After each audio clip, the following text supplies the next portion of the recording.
चलिए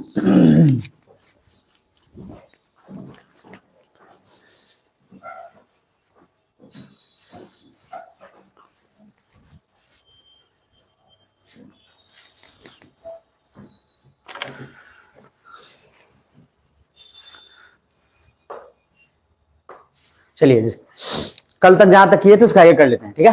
जब तक कोई आएगा तब तक हम लोग इसके बाद का फॉरेन पॉलिसी स्टार्ट कर देंगे फटाफट। क्लियर है? रेडी हो सब?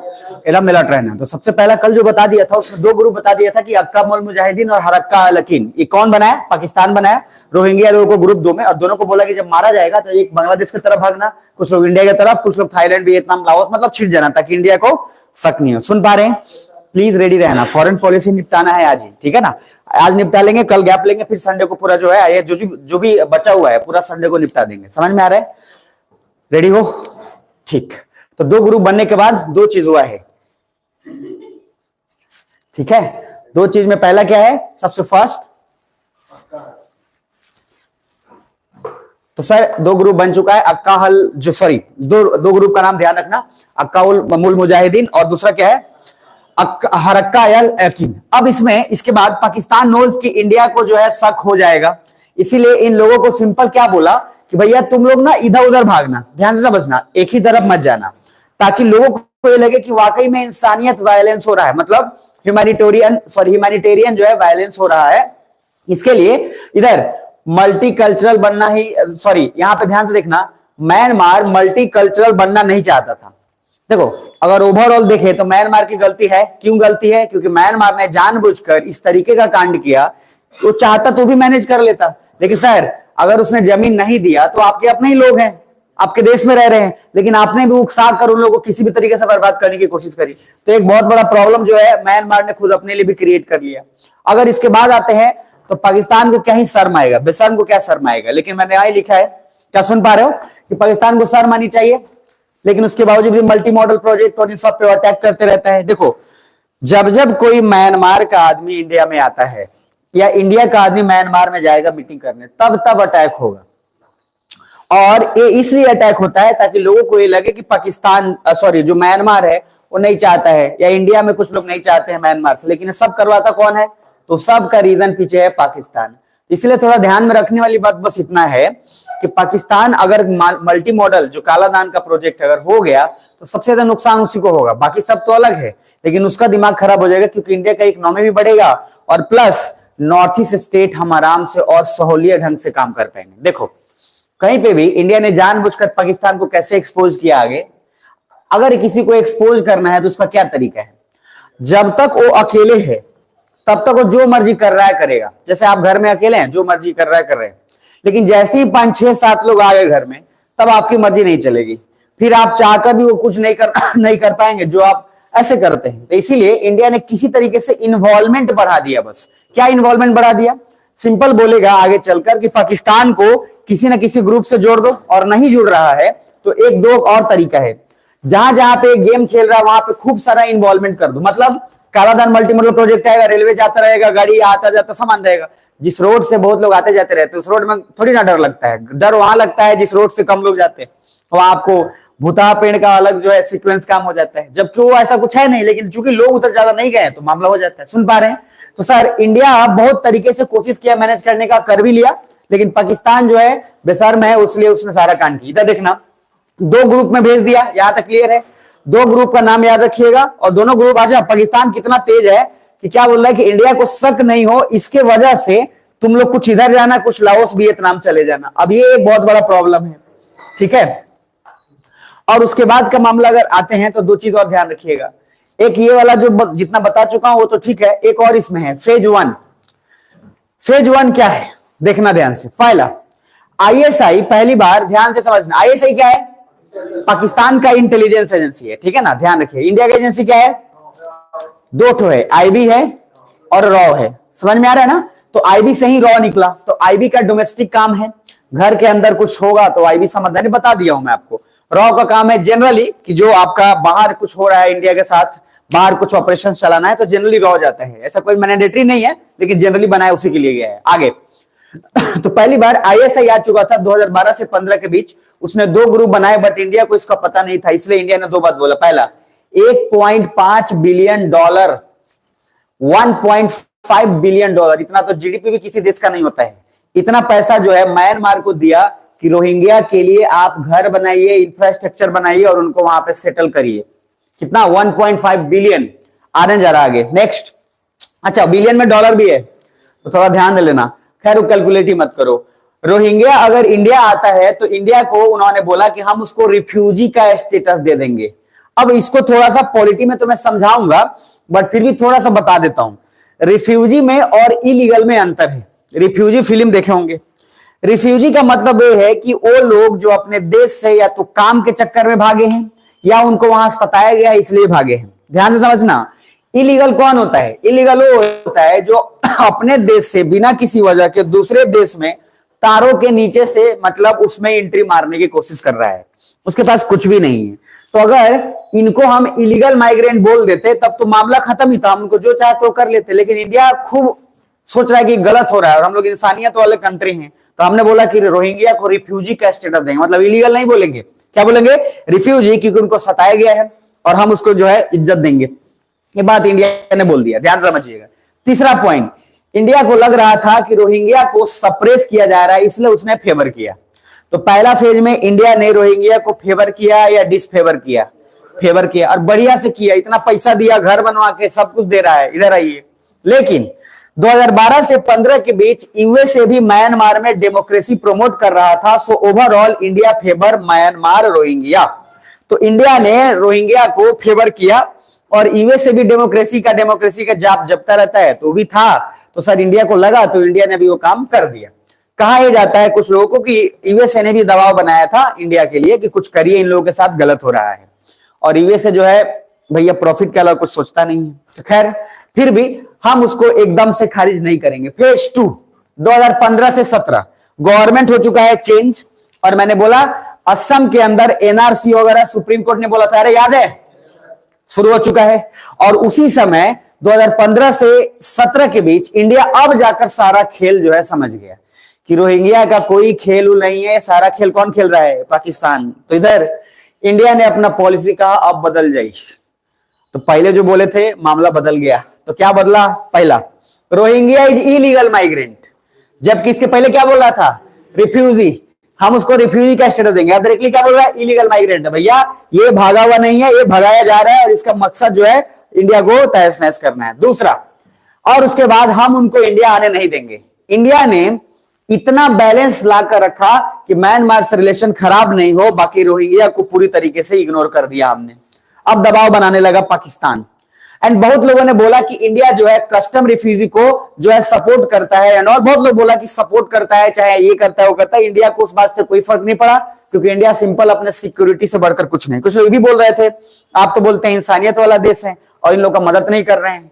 इंडिया बोला भैया सिक्योरिटी से बड़ा और सॉवरेनिटी से बड़ा कुछ नहीं होता है। ये लोग अगर रिफ्यूजी रहते तो मामला अलग था, ये तो सब जो है क्या है नहीं। तो इंडिया ने इग्नोर कर दिया। आगे इंडिया ने अपना बॉर्डर स्ट्रेंथ करना शुरू किया। याद करो, आईएसआई ने रोहिंग्या को बांग्लादेश जाने के लिए वहां से बोला, वे इंडिया आ जाते थे। तब इंडिया ने बांग्लादेश में एक ऑपरेशन इंसानियत चलाया। ये बहुत इंपॉर्टेंट है। ये ऑपरेशन इंसानियत इंडिया ने कहां चलाया? इंडिया में कि बांग्लादेश में? बांग्लादेश में। और बोला बांग्लादेश को कि बेटा ऐसा है, जितना भी रोहिंग्या लोग तुम्हारे यहाँ आ गया है ना, तुम उसको वहीं रखो, सारा पैसा हम देंगे, तुम इंडिया मत आने दो, क्योंकि जैसे तुम इंडिया आएगा तो मामला जो है बेकार हो जाएगा। सुन पा रहे हैं? इसीलिए बोला गया सिंपल कि ऑपरेशन इंसानियत चलाया गया। और किसको बोला गया? बांग्लादेश को। अरे देखो इधर किसी को आने ही मत दो, कि भैया तुम जहां हो वहीं पे खर्चा दे रहे वही रहो। जैसे आप हैं, आपके पापा बोले घर आ गया तो टांग तोड़ दे, हम खर्चा दे, हम सब कुछ दे, हम वही तो रहे के बाद पढ़े के बाद। ध्यान से समझना, लेकिन आना नहीं है घर। घर आ गया तो समझ लेना। मेन वही चीज है। हमने बांग्लादेश में उसको बोला कि पैसा से सब देंगे, तुम अपने पास रखो, सारा कुछ देंगे। भाई सीधा सा बात है, जो 1.5 बिलियन डॉलर हम म्यांमार को दे रहे थे इंफ्रास्ट्रक्चर बनाने के लिए, हमने बांग्लादेश को उससे कम दे दिए कि लो उनको वहीं रोको, आने मत देना इंडिया। डन। लेकिन फिर भी उसके बावजूद भी बहुत सारे लोग इंडिया आते रहे। उसके बाद आप बस रोहिंग्या को अपने पास टेम्पररी कैंप लगाकर रख लीजिए। इंडिया जो है उसको बोला कि अपने आने मत दीजिए, सारा खर्च इंडिया देगा। समय 2015 से 16 में बांग्लादेश के साथ हमारा बॉर्डर डिमार्केशन चल रहा था, भी पढ़ाया था मैंने कि बांग्लादेश के साथ 111-51 जो चेंज हुआ था वो भी चल ही रहा था। तो हमने उस मामले में इन लोग को भी मामला जो है क्या बोला के निपटा दिया। क्या बुझा रहा है? तो फेज 1 में हम लोग परेशान थे, लेकिन फेज 2 में हम लोग एक लेवल से ऊपर चले गए, समझ में आ रहा है। और हमको समझ में आ गया कि सारा गेम कौन खेल रहा है, नापाक पाक। अब इसके बाद मामला जो है निपट गया। तो हमने फेज 2 में बहुत अच्छे से टैकल किया। फिलहाल उसके आगे आते हैं, तीसरा फेज 2017 से लेकर अभी तक, तो अभी क्लोज आ चुके हैं ना अभी। तो 2017 से टिल नाउ इंडिया सेड कि भैया 2-3 फेज हुआ, उसमें बोला एक और बात कि Rohingyas are displaced people from Myanmar, जो कि सेकेंड फेज में हम उनको क्या बोल रहे थे, इलीगल माइग्रेंट।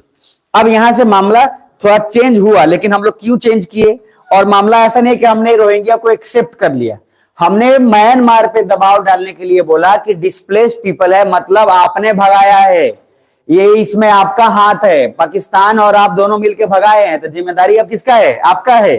तो ना तो रिफ्यूजी है ना वो इलीगल हैं, आपका देश, आपके लोग, आपने भगाया, तो आपकी जिम्मेदारी है कि आप उनको कैसे टैकल करेंगे। पहली बात, हमने म्यांमार को इस तरीके से डिप्लोमेटिक प्रेशर डाला कि हमारा उनके साथ रिलेशन भी खराब ना हो, और दूसरा जो रोहिंग्या का मुद्दा है वो काम हो जाए। और ओवरऑल देखोगे तो गलती किसकी है, म्यांमार की गवर्नमेंट की गलती है, कहीं से भी कोई दो राय नहीं है। अगर आपने जमीन मांगा, जमीन नहीं दिया, इसका मतलब ये तो नहीं कि आप देश से भगा देंगे।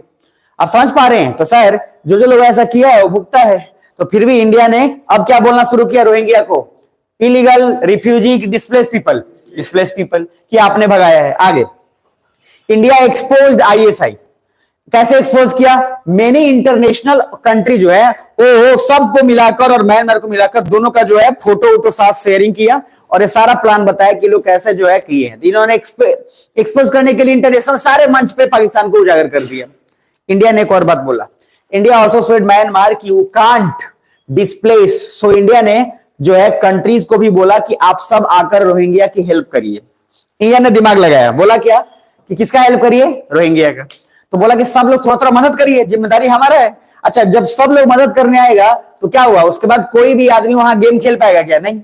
मतलब जो पाकिस्तान गेम खेल रहा था, क्यों खेल रहा था, क्योंकि म्यांमार अलग है, कोई था ही नहीं, अकेले जो मन वो कर रहा है। अब 20 को देश आके रोहिंग्या का मदद करे कि आप रोटी लीजिए, आप चावल लीजिए, आप कपड़ा लीजिए। अब उतने देश जब यहाँ पे आते जाते रहेंगे तो उतना सिक्योरिटी भी तो उनके साथ आएगा, तो पाकिस्तान का कुछ चलेगा ही नहीं। हमने आईएसआई को टैकल कर लिया, ये हम बस जानबूझ के किए।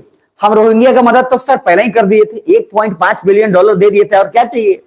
लेकिन हमने आईएसआई को टैकल करने के लिए पूरी दुनिया में गेम खेला कि भैया आप सभी तो मदद करिए, अकेले हम क्या करेंगे। लेकिन हमारा मदद का नहीं था, हमारा मेन था कि सारा देश जब आए, आईएसआई कुछ कर ही नहीं पाएगा, मामला हो जाएगा, निपट जाएगा, म्यांमार सुरक्षित, नॉर्थ ईस्ट जो है सुरक्षित हो जाएगा। अब देखो इसी समय सारा कुछ चल रहा है, एनआरसी भी चल रहा है, बांग्लादेश के साथ बॉर्डर डिमार्केशन भी चल रहा है, तो हमारा सारा इन्वॉल्वमेंट उधर है। थोड़ा भी गड़बड़ हुआ तो मामला निपट जाएगा। थोड़ा सा आगे बढ़ते हैं। चौथा पॉइंट, इंडिया सेड म्यांमार की आप रोहिंग्या को डेवलपमेंट फैसिलिटी दीजिए, एंड उसमें भी सभी कंट्री हेल्प करेंगे, सो अब डिस्प्लेसमेंट काफी कम हुआ है। तो लॉजिक क्या है, इंडिया ने बोला सारा देश आ ही गया है, सब मदद कर रहा है, आपको पैसा का दिक्कत है, उसको पैसे का दिक्कत था नहीं, बल्कि म्यांमार को तो हरामखोर दिक्कत ये था कि एक पर्टिकुलर कास्ट से दिक्कत हो गया, पर्टिकुलर धर्म से दिक्कत हो गया, और अगर पैसे की दिक्कत है तो सब लोग मदद करेंगे तो काम हो जाएगा। हमने इनडायरेक्टली डायरेक्टली पाकिस्तान को बढ़िया से टैकल कर लिया। सुन पा रहे हैं, हमारा म्यांमार के साथ रिलेशन खराब भी नहीं हुआ और मामला निपट गया। यहां तक क्लियर है जो सब बोला ना। तो फिर से 3 फेज, फेज वन में क्या हुआ, हमने रोहिंग्या को सपोर्ट किया या नहीं किया, सपोर्ट किया, पूरा का पूरा तरह से सपोर्ट किया। फेज 2 हमने सपोर्ट खींच लिया। थर्ड फेज में हमने म्यांमार पे फोकस किया, और म्यांमार को फोकस कर कर हमने बताना शुरू कर दिया कि हम सब आपकी मदद करेंगे, आप रोहिंग्या को अपने पास रखिए। तो हमने क्या किया, देखो हमने डिस्प्लेसमेंट को ही कम कर दिया। मतलब म्यांमार के अंदर अब 20 देश आकर जब मदद कर रहा है, पैसा दे रहा है, तो इंटरनेशनल मंच पे सारा देश तो बोलेगा ना कि भाई पैसा दे रहा है तो फिर कहां यहां से जा रहे हैं लोग, तुमको पैसा दे रहे हैं, घर दे रहे हैं, फिर क्यों जा रहे हो, बात खत्म है। जो चीज तुमको अगर पैसे की प्रॉब्लम थी, जो जमीन मांग रहे थे, सारा कुछ, तो सारा फैसिलिटी तो हम दे रहे हैं तुमको। तो अब जो है रोहिंग्या का मामला अब जाके टैकल हुआ है। बट फिलहाल नॉर्थ ईस्ट स्टेट में अभी भी वो 2 ग्रुप, उस 2 ग्रुप में से कुछ वैसे हैं जो साठगांठ करते रहते हैं, मामला थोड़ा बहुत स्केल पे चलते रहता है। लेकिन जब से नॉर्थ ईस्ट स्टेट में इकोनॉमी थोड़ा ठीक हुआ है, तब से धीरे धीरे अब आपको उतना मुद्दा सुनने को नहीं मिलेगा, जो कि आज से ज्यादा दिन में नहीं, 8 साल 9 साल 10 साल पहले भी रोहिंग्या का मुद्दा खूब उठता रहता था। सुन पा रहे ध्यान से। फिर इलेक्शन आ रहा है, नॉर्थ ईस्ट स्टेट का भी कुछ भागीदारी होगा ही होगा, तो रोहिंग्या आपको हर बार लगभग 2 महीने 4 महीने 6 महीने में आपको एक बार सुनने को मिल जाएगा। क्लियर है। तो हम पूरा का पूरा बात करें तो लास्ट पेज हमारा ये है, और इस पेज के बाद हमारा म्यांमार हो जाएगा खत्म। तो सर ध्यान से समझिए, इसके बाद फॉरेन पॉलिसी स्टार्ट करेंगे। पहला, 1957 में रिफ्यूजी कन्वेंशन जो है इंडिया ने, उस पर सिग्नेटरी नहीं है, ध्यान रखिएगा। इंडिया उसका मेंबर है लेकिन उस पर साइन नहीं किया है। मेंबर होना और साइन करना दोनों में बहुत बड़ा फर्क है, बुझा रहा है। तो सर जो 1957 में रिफ्यूजी कन्वेंशन हुआ, but India not signed it because their convention said, उसमें लिखा हुआ है कि कोई भी पीपल या कम्युनिटी अगर कहीं से भी भाग के आता है, ठीक है, तो आपको उनको पूरी तरीके से एक्सेप्ट करना पड़ेगा। बट इंडिया बोला हलवा नहीं है, हमारा मन करेगा हम सपोर्ट करेंगे या हम उसको डिस्प्ले करेंगे, कोई हमको नहीं समझाएगा कि हमको करना है या नहीं करना है। क्लियर है। और इसमें मेन बात किसका है, किसका दबाव है? यूएसए का। यूएसए जो है मेन इसका सिग्नेटरी है। और यूएसए में लोग क्यों भागते हैं? मैक्सिको से अधिकतर इलीगल माइग्रेंट भागता रहता है हमेशा यूएसए, क्योंकि यूएसए के इसका सिग्नेटरी है और वो एक्सेप्ट कर लेता है। और एक बार अगर वहां का नागरिकता मिल गया तो फिर बल्ले बल्ले। इसलिए आपको हमेशा सबसे ज्यादा इलीगल माइग्रेंट मैक्सिको के तरफ से होते हुए यूएसए की तरफ जाते हुए बहुत लोग मिलेंगे, और यूएसए उससे काफी परेशान रहता है। यहां तक कि यूएसए ने दीवार बनाया बहुत बड़ा, उस दीवार में भी इतना सारा कांड किया, फिर ऊपर से इलेक्ट्रिक शॉक लगाया, फिर बहुत सारा, तब वो तारों के नीचे से घुस के लोग आ जाते हैं। मतलब इतना सारा कांड करने के बावजूद यूएसए आ जाते हैं, क्योंकि यूएसए का जो कन्वेंशन है उसमें वो एक्सेप्ट करता है। लेकिन याद रखिएगा, सबको एक्सेप्ट कोई कंट्री नहीं करेगा। क्यों कोई कंट्री एक्सेप्ट करेगा? बट फिर भी यूएसए में थोड़ा ये है। तो हम उसके मेंबर हैं या हम उसके सिग्नेटरी हैं? मेंबर है, सिर्फ सिग्नेटरी नहीं है। तो हमने बोला बेटा ऐसा है, कौन आएगा नहीं आएगा उसके लिए हम डिसाइड करेंगे। भाई बाहर से हमारे घर में आएगा, किसको रखना है किसको नहीं रखना है, ये कोई बाहर वाला थोड़ी ना डिसाइड कर देगा। गजबे हो रहा है। इधर आइए। दूसरा, 1967 में एक ये वाला वर्ड याद रखिएगा, प्रिंसिपल ऑफ नॉन रिफॉल्वमेंट। बहुत इंपॉर्टेंट है ये, आएगा फिर ये। प्रिंसिपल ऑफ नॉन रिफॉल्वमेंट का मतलब है जिसके तहत कहा गया कि कोई भी इलीगल माइग्रेंट किसी भी कंट्री में अगर आ जाता है तो उसको हम वापस उसी के कंट्री में डिपोर्ट नहीं कर सकते। मतलब अगर वो इलीगल माइग्रेंट है और मान लीजिए वो आ गया पाकिस्तान से, खैर पाकिस्तान से तो उसको तो हम मार देंगे, डिपोर्ट क्या करें लेकिन अगर कोई भी दूसरे कंट्री से मान लीजिए आ गया हमारे कंट्री में इलीगली, तो हम इसके तहत अगर मेंबरशिप या सिग्नेटरी हैं तो हमको उसके कंट्री में जो है डिपोर्ट नहीं करना होगा, बल्कि वहीं पे रखना होगा। मैंने घुमा फिरा के बात यही है कि कोई भी आए तो आपको उसको रखना ही पड़ेगा। हमने बोला बेटा ऐसा नहीं होगा, हमारा देश है, हमारा है, जौन कोई आएगा पकड़ के कालर पकड़ के जहां का है वहीं के लेकर पहुंचा के आएंगे। तो हमने सर इसीलिए बांग्लादेश को बाद में बोला भी कि जो लोग आए ना बेटा, और इधर रोहिंग्या जो आए हैं तो रोहिंग्या को कालर पकड़ के कहां पहुंचाएंगे? म्यांमार पहुंचाएंगे, क्योंकि म्यांमार जो है उनका है मेन। तो हमने किसी भी सिग्नेटरी मेथड पे साइन नहीं किया हुआ है। दो वर्ड याद रखिएगा, India is not a signatory, ये वाला राइट साइड हमेशा ध्यान रखिएगा, not a signatory to 1957 refugee convention and protocol of 1967। ना तो 1957 ना तो 1967, दोनों ही कन्वेंशन के हम ना तो सिग्नेटरी मेथड है ना उसकी रिस्पॉन्सिबिलिटी लेते हैं। दूसरा, thus India is not bound by the principle of non-refoulement and customary laws and thereby can legally deport the Rohingya। So हम लीगली रोहिंग्या को उठाकर कहां पहुंचा सकते हैं? म्यांमार के अंदर। तो हम किसी भी कंट्री के लोग जो इलीगली आ गए हैं उनका हम लोग ठेका लेके नहीं रखे हैं, हम पहुंचा देंगे। क्लियर है यहां तक? तो सारी कुछ बहुत बार क्वेश्चन आता है इस पे, तो इसलिए समय बोलिएगा कि India is not a signatory, India is a member. चाहे वो जेनेवा कन्वेंशन हो, चाहे प्रिंसिपल ऑफ नॉन रिफॉल्वमेंट हो, चाहे कस्टमरी प्रिंसिपल हो, चाहे रिफ्यूजी कन्वेंशन हो, कुछ भी में भी हम सिग्नेटरी नहीं है। क्लियर है यहां तक? और ये स्टैंड इंडिया का बहुत साफ है या फिर गलत है? साफ सुथरा है, क्लियर कट है, क्योंकि जरूरी भी है भाई। हमारे देश में हम आ रहे हैं, कोई कन्वेंशन कैसे डिसाइड करेगा कि किसको हम ले किसको नहीं ले? तो इसलिए हमने मामला जो है क्लियर कर दिया। म्यांमार का यहां हो गया है द एंड, और उसके बाद हम जो है अब नेक्स्ट शुरुआत करेंगे फॉरेन पॉलिसी, जो हमारा बच गया है वो। सुन पा रहे हो? जो से बोला ना। तो ओवरऑल अगर म्यांमार की बात करें, हाँ ठीक, इंडियन डायस्पोरा, अरे ऐसे कैसे नहीं, डायस्पोरा की बात कैसे कर दी? डायस्पोरा तो हम हैं। जैसे देखिए, ये तो डायस्पोरा जैसे आएगा तो डायस्पोरा भाग के क्यों आएगा? डायस्पोरा का तो हक है। अब आप जैसे गए यहाँ पे, यहां से गए, अब डायस्पोरा का क्या बोला था कि मिनिमम 2 जनरेशन 3 जनरेशन रह गए, लेकिन अब वो चाहते हैं कि वापस इंडिया आ जाए। तो वो तो इंडियन ओरिजिन के तो हैं ही, वो तो गए हैं, और गए हैं उस पर्पस के बाद उन्होंने डिसाइड किया कि नहीं अब हमको इंडिया में ही बसना है। तो एक पर्टिकुलर प्रोटोकॉल हम उनको एक्सेप्ट नहीं करेंगे तो किसको एक्सेप्ट करेंगे? ये इंडियन डायस्पोरा जब भी हम बोलते हैं तो इंडियन डायस्पोरा में कुछ वैसे भी लोग हैं जैसे आप यहां से जाते हैं, हालांकि पॉलिटी में आएगा, सिटीजनशिप में मैं पढ़ाऊंगा, बट फिर भी कुछ लोग जाते हैं तो मान लीजिए 6 साल के लिए चले गए बॉन्ड बना के अमेरिका। कुछ लोग 6 साल के लिए गए, 6 साल के बाद है, तो उसमें कुछ कुछ टर्म दे दिया जाता है, एनआरआई, या फिर उसके बाद अलग अलग जो है वर्ड्स दिए जाते हैं। अब वो वापस अगर आना चाहते हैं तो कुछ नहीं करना है, उनको कुछ दिन तक फिर से इंडिया में रहना है। इंडिया में रहकर बस एक पर्टिकुलर एक स्ट्रैटेजी, उसमें साइन वगैरह होगा और आपको ये बॉन्ड बना के देना पड़ेगा कि हाँ अब इंडिया में हम रहना चाहते हैं।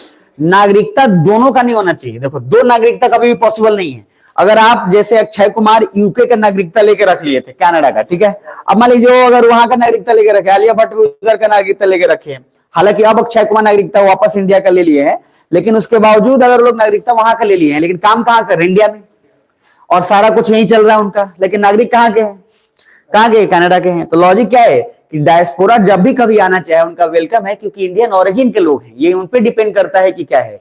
अब ये कितने साल रहे नहीं रहे उससे कोई मतलब नहीं है, और इनका एक फॉर्म होता है जो लगभग हर साल भरना पड़ता है।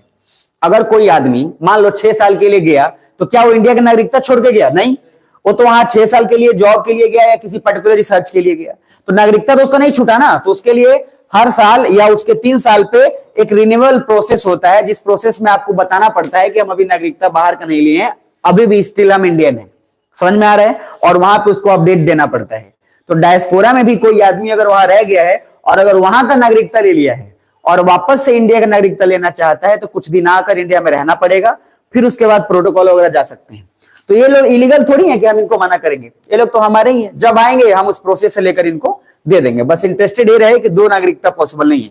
अगर अमेरिका के हैं तो ये अमेरिका का छोड़ना पड़ेगा।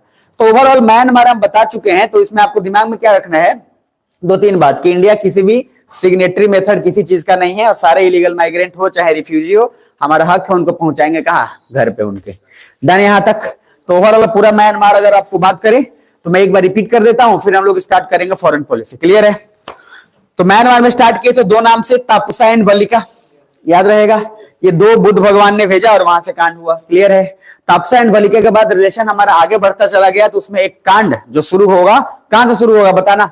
एक पहला कांड, उस पहले कांड में 2 होगा कि जो यहाँ के लेबर गए हैं, कारण साउथ इंडियन लेबर और वेस्ट बंगाल के मुस्लिम लेबर, इनको अंग्रेज लेकर गए हैं, वहां पे बसाए हैं, और बसाने के बाद फिर इनको डिस्क्रिमिनेट उसी हिसाब से किए हैं।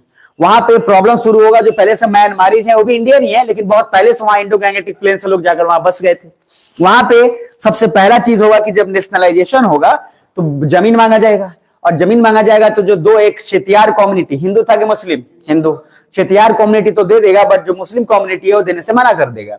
उसके बाद वहां पे एक है नेविन, नाम सुना हुआ है। उसके बाद फिर उसने जबरदस्ती और सारा कुछ कांड चलेगा। उसमें एक नाम आंग सान सू की भी है, जो विरोध कर कर उसके अगेंस्ट अपना पार्टी भी खड़ा करेंगे आगे चलकर। उनके पार्टी का क्या नाम है, क्या है, एनएलडी ना, तो जो national league for democratic party, जो डेमोक्रेसी के लिए वो है। और एक बनाएगा यूएचडीपी, कौन बनाएगा वो, नेविन बनाएगा।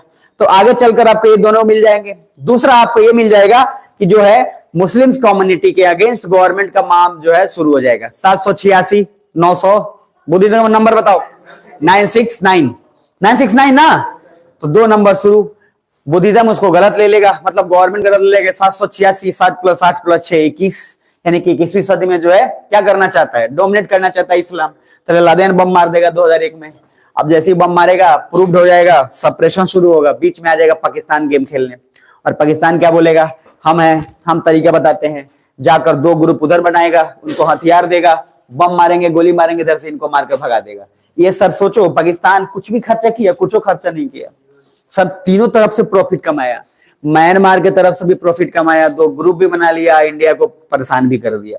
तो ये जो है कभी कभी हरामखोरी का कोर्स लोग किए रहते हैं तो हो जाता है। इस तरीके से पाकिस्तान ने 2 ग्रुप क्रिएट करने के बाद डिस्टर्बेंस क्रिएट किया, भगाया। और वो रोहिंग्या जो आकर यहाँ रह रहे हैं, उनको हमने फर्स्ट फेज में इज्जत दिया नहीं दिया, हमने उनको मदद भी किया, हमको पता नहीं था गेम क्या चल रहा है। फेज 2 में हम पाकिस्तान को एक्सपोज करना शुरू किए, और फेज 3 में हमने डिस्प्लेस्ड पीपल नाम देकर म्यांमार को पैसा देकर वहीं रोकने की कोशिश करी। इंटरनेशनल मंच पे सबको बुलाया कि मदद करिए ताकि आईएसआई का मामला जो है खत्म हो जाए। क्लियर यहां तक? ओवरऑल पूरा इस तरह से कांड हो गया म्यांमार का। अब इसके बाद हम स्टार्ट करेंगे फॉरेन पॉलिसी, और फॉरेन पॉलिसी खत्म होते जो बच गया है एक भूटान, जिनको मैं वीडियो में तो जिनको पढ़ा चलो ठीक है, फिर भी मैं एक बार जो बचा खुचा है कल या परसों पूरा निपटाएंगे जिम्मेदारी से, तो पूरा खत्म कर देंगे। और उसके बाद फिर हम अपना अलग लेवल पे पॉलिटी और करंट अफेयर शुरुआत करेंगे। चलिए जी, तो अब आते हैं हम फॉरेन पॉलिसी का शुभारंभ करते हैं। पेज आई थिंक 66 है ना, 66 पे आ जाते हैं, जीवन का आनंद लेते हैं। ये सारा कुछ बता चुका है, सब याद है ना, इकोनॉमिक डोमिनेंस वगैरह, रिवीजन एक बार कर लेना।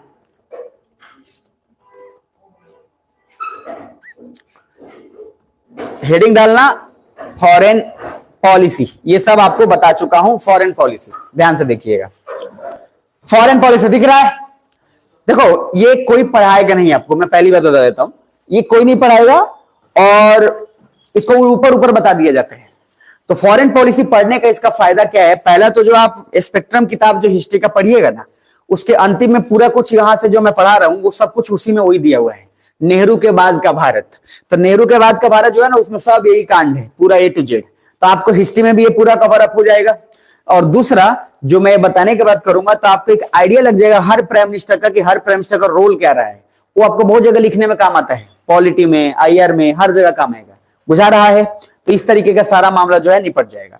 अब अगर हम फॉरेन पॉलिसी की बात करते हैं तो जरा गौर से देखो, बहुत ही गंभीर रूप से लिखा हुआ है इसमें। आपको एकदम आसान भाषा में पहले मैं माइंड मैप बना देता हूं, फिर 1 by 1 काम कर लेंगे। क्लियर है? अब मुझे ना इसमें बहुत कुछ अब बताने की अब जरूरत नहीं पड़ेगी, इसलिए मैंने उधर का पूरा कहानी बता दी है। अब इसमें जितना भी वर्ड आएगा सब आसान है, कोल्ड वॉर, ये सब कुछ सब समझ में आएगा। बाकी सब जो है एकदम ऐसे बोलते हैं ना कि ट्रांसपेरेंट दिखेगा, तो दिख जाएगा आपको। तो पहले हम बता देते हैं कि क्या करेंगे। क्या करेंगे, फॉरेन पॉलिसी का मतलब पहले क्या होता है ये देख लो। हर देश किसी दूसरे देश के साथ रिलेशन बनाने के लिए अपना कोई ना कोई नियम कानून रखता है। जैसे आप नियम कानून रखते हैं कि फलना पड़ोसी के साथ हम बात नहीं करेंगे, चिल्ला पड़ोसी के साथ हम चीनी पानी शेयर कर सकते हैं, और उसके साथ तो हम जूता भी नहीं काम समझ। मतलब अपना जो आपको हर किसी का पॉलिसी होता है भाई। आपका जहां घर है उसके बगल में आप हर पड़ोसी से एक जैसे तो नहीं पेश आएंगे। कोई पड़ोसी को मन करेगा कि बीच में जहां मिले थूर दें, दूसरे पड़ोसी को रहेगा कि बड़ा प्यार आ जाएगा। तो इसलिए कभी कभी सप्ताह में कटोरा इधर उधर होते रहता है। कभी आप कुछ सब्जी बनाएंगे तो उधर दे देंगे, कभी वो कुछ बनाएगा तो इधर दे देगा, है ना। तो ये हर किसी के साथ तो नहीं होता है, किसी किसी के साथ ही होता है। फिर कटोरा आपके पास आ गया तो आपको भी इस बात का जिम्मेदारी हो जाता है कि हम भी कुछ बना के खाली नहीं भेजना है। इंडिया में बहुत अच्छा नियम है कि कम से कम कटोरा खाली नहीं भेजना है, लेकिन फिर भी अब चलता है। सेम बस भारत देश का है कि किस देश के साथ कटोरा भेजना है, किस देश के साथ कटोरा मांगना है, समझ में आ रहा है, और किसके सामने कटोरा लेके जाना है। ये भी तो है, दोनों है। हर किसी से चीनी थोड़ी मांग सकते हैं आप। क्या बोलते हैं, दिल्ली में हो जाता है। अब दिल्ली में इसलिए हो जाता है क्योंकि वो दिल्ली का माहौल थोड़ा अलग है। और दिल्ली में क्या होता है, पटना में इतना रद्दी माहौल है कि पटना का माहौल ही छोड़ दो। देखो अगर मैं आपको मैंने अपने एक्सपीरियंस बता रहा हूं, बाकी आपका लाइफ आप जानो। अभी मैं अगर यहाँ पढ़ा रहा हूं तो अभी आपको पटना और दिल्ली जाने की जरूरत बिल्कुल नहीं है, मैं ऑनेस्टली बता देता हूं। लेकिन फिर भी अगर चॉइस मिले आपको कि नहीं सर हम कहां चले जाएं, तो भैया हम बता देते हैं, पटना गए तो तुम बर्बाद होना तय लेके आ जाओ। मैं 110% आपको पूरा फुल एक्सपीरियंस के साथ बता सकता हूं। पटना से कोई बहुत मैक्सिमम आदमी अगर निकल सकता है ना, तो रेलवे चपरासी उपरासी डी बहुत ज्यादा हुआ, बहुत ज्यादा पूरा बाल उड़ा दिया, चंठोप हो गया है, 30-35 साल का हो गया है, तो ज्यादा से ज्यादा उसका निकलेगा। तो हो सकता है कहीं निकल जाए, क्या मान ले, बैंक मान लो या SSC। ये भी बहुत मुश्किल है, बहुत डिफिकल्ट है, क्योंकि माहौल बहुत मैटर करता है। और यहां जहां पे मैं आपको दे रहा हूं, घर पे अगर इस अभी से कोई पढ़ के अगर नहीं IAS बनता है, तो हम इस बात का आपको पूरा गारंटी देते हैं कि कहीं भी पढ़ के IAS नहीं बन पाएगा, एकदम गारंटी। क्योंकि अभी सबसे सुटेबल जगह कोई है ना, तो वो घर है, जहां पे आप रहकर अपना टाइम मैनेज कर लेते हैं, जहां आपको लगभग सारा कुछ मिल जाता है आसानी से। और उसके बावजूद भी अगर आप नहीं पढ़िएगा तो फिर आपको बाहर नहीं हो पाएगा, बाहर मैनेज करते करते टाइम निकल जाएगा। बुझा रहा है? तो इसीलिए जगह जो है दिमाग में रखिएगा। तो यहाँ पे आप हैं, इसलिए बार बार नहीं बोलते कि यहां से अगर नहीं कर पाए तो बहुत टफ हो जाएगा, बहुत डिफिकल्ट हो जाएगा लाइफ आगे। इसीलिए ध्यान में रखकर यहीं पे दम लगाइए, हो जाएगा। और जब तक है, हम सच बता रहे हैं, हो ही जाएगा, नहीं का सवाल ही नहीं है, सोचना ही नहीं है कि नहीं होगा। तो फॉरेन पॉलिसी का सिंपल रूल है कि भाई किस देश के साथ जुड़ना है, किस देश के साथ नहीं जुड़ना है। रेडी हो? ठीक है। तो सबसे पहला इसमें 1-2 वर्ड है जो मैं आपको बता देता हूं, फिर उसके बाद ध्यान से देखते जाना पेज, ये वाला देखते जाना, इस पे खाली ध्यान देना जो मैंने टॉपिक हेडिंग लिखा हुआ। क्लियर है? तो पहला है नेहरूवियन फॉरेन पॉलिसी, दिख पा रहा है? तो नेहरू जी का पूरा फॉरेन पॉलिसी। अब हर प्रधानमंत्री, ये जरूरत तो नहीं है कि हर देश के साथ वैसा रिलेशन बनाएगा, वैसा ही दूसरा PM भी बनाएगा, बिल्कुल भी जरूरी नहीं है। उस सिचुएशन का डिमांड क्या कहता है, ये भी बहुत मैटर करता है कि अभी मैं अमेरिका से जुड़ना है कि चाइना से जुड़ना है कि किससे जुड़ना है, बदलते रहता है। कभी रसिया से दोस्त हैं तो कभी थोड़ा वो टसन भी चलता रहता है। तो पहला हम पढ़ेंगे नेहरूवियन। दूसरा, नेहरूवियन का थोड़ा सा आगे पॉलिसी चलेगा लंबा चौड़ा। उसके पीछे कारण यह है कि नेहरू जी कांड किए हैं, और कांड जो है पॉजिटिव कांड बहुत ज्यादा किए हैं देश के लिए भी। दूसरा, शास्त्री फॉरेन पॉलिसी, और शास्त्री जी के बाद जब बोले तो 1965 आपको तो भूलना नहीं है। अरे याद है ना, 64 में डेथ, 65 में तो पढ़ा चुका हूं आपको, तो सर दिमाग में रखना चाहिए। शास्त्री जी के बाद देश की आंधी, इनको आप भूल नहीं सकते, ये भूलने नहीं देती है किसी को। इंदिरा गांधी, इंदिरा गांधी के बाद इनको भी नहीं भूलिएगा, कौन है, राजीव गांधी, गरम खोल वाले।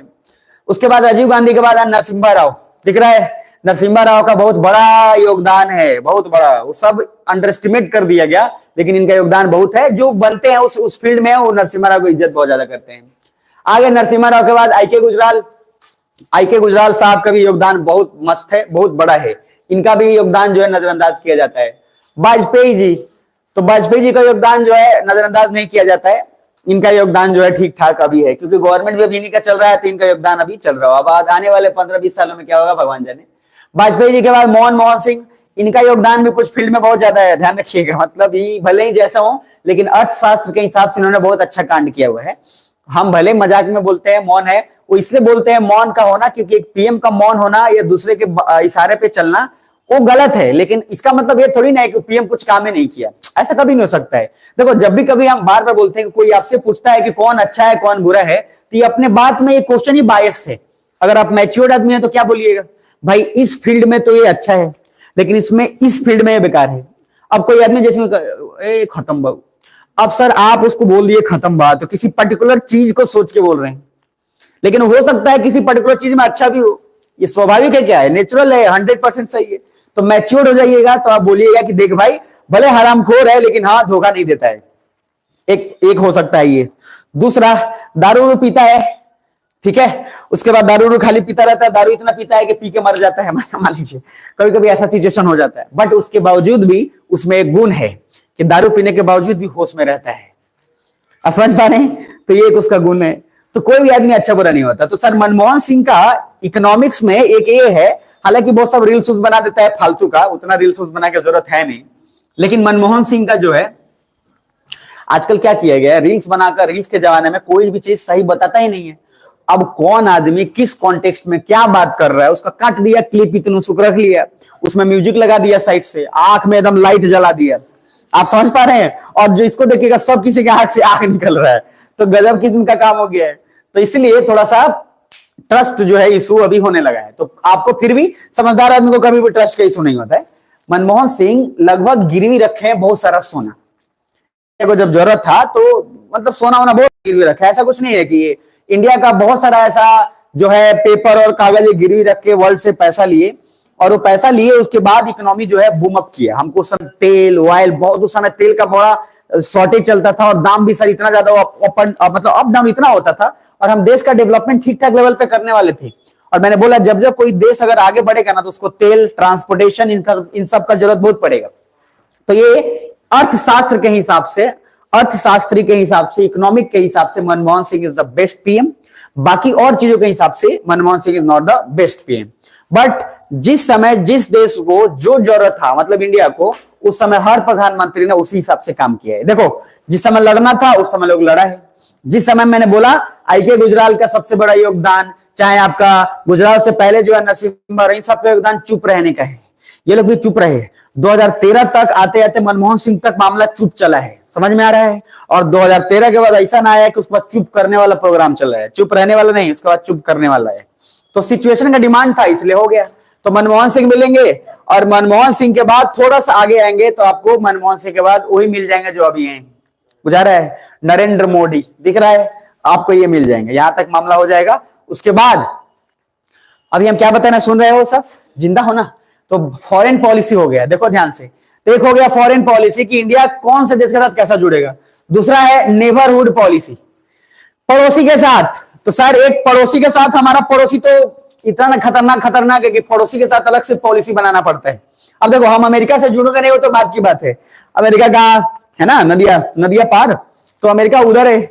अब इतना दूर जो है जाकर जुड़ेंगे नहीं जुड़ेंगे तो ठीक है, लेकिन सर ये बगल वाला को क्या करे, तो हमने ब्रिटिश के लिए नहीं बल्कि हमने यहाँ नेबरहुड पॉलिसी बनाया, और नेबरहुड में किसके साथ, यानी कि चाइना के साथ, पाकिस्तान के साथ, या किसके साथ कैसा रिलेशन है ये देख लेंगे। इसमें भी देखेंगे तो पीएम लोग को देख लेंगे। तो सर सबसे पहले ये देख लेंगे कि नेहरू जी का भी क्या पॉलिसी था पड़ोसी देश के लिए, बुझा रहा है।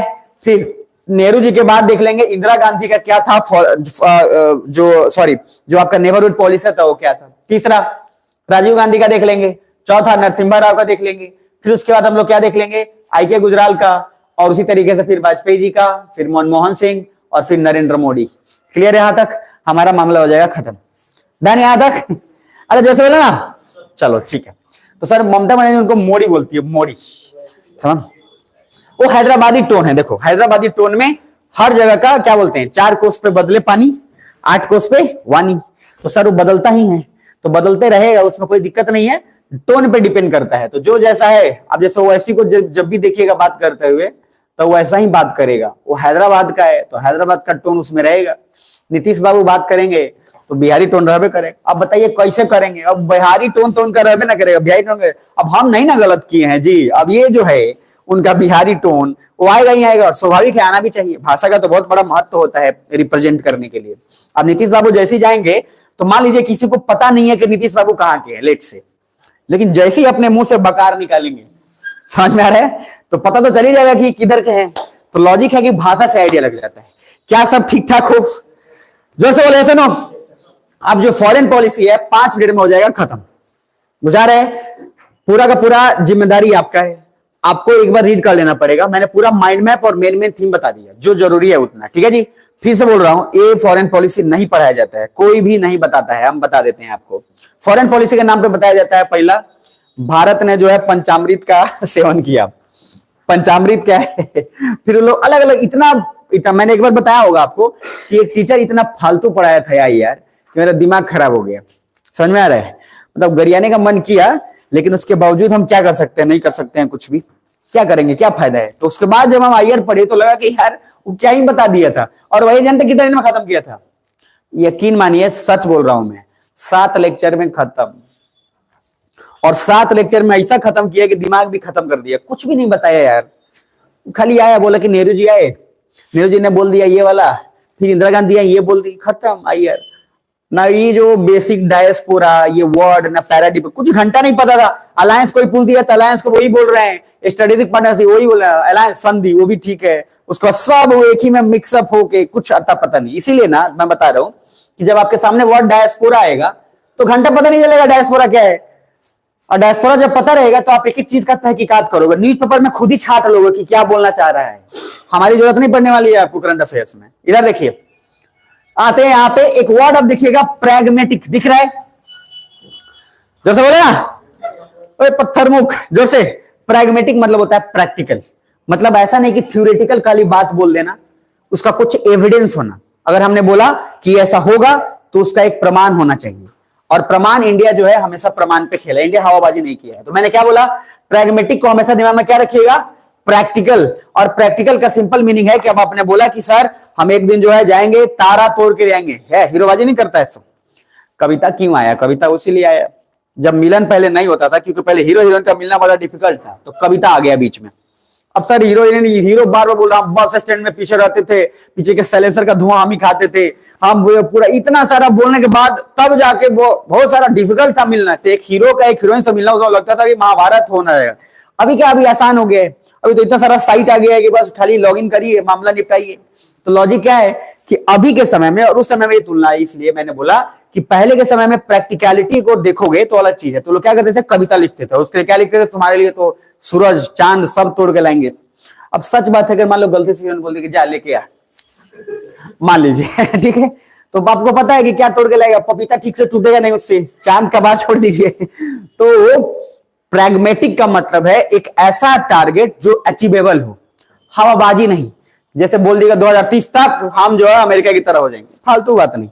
जो प्रैक्टिकल है उस हिसाब से देखिए कि कहां तक क्या हो पाएगा, बुझा रहा है? तो जैसे ही हमारा लगा कि हमारा जिस हिसाब से डेवलपमेंट चल रहा है उस हिसाब से हम बांग्लादेश से भी पीछे हैं और 2030 में विकसित हो जाएंगे, तो फालतू बात तो लगता ही। लेकिन फिर भी क्या है, इंडिया की जनता है, बुझा रहा है? इंडिया की जनता भैया सबसे गधापंथी वाला जनता है। मतलब बोलते हैं ना इसको एक शब्द बताया था आपको ना, बहुत बहुत मतलब जो है उस शब्द जो है बड़ा बड़ा इंडिया का जानता है जो बड़ा डेंजर। ठीक है, अब ओवरऑल देखिए, नेहरू जी ने दो बात बोला उस समय। आप एक सिनेरियो क्रिएट करो, नेहरू जी कब बने? 1947। अरे है ना?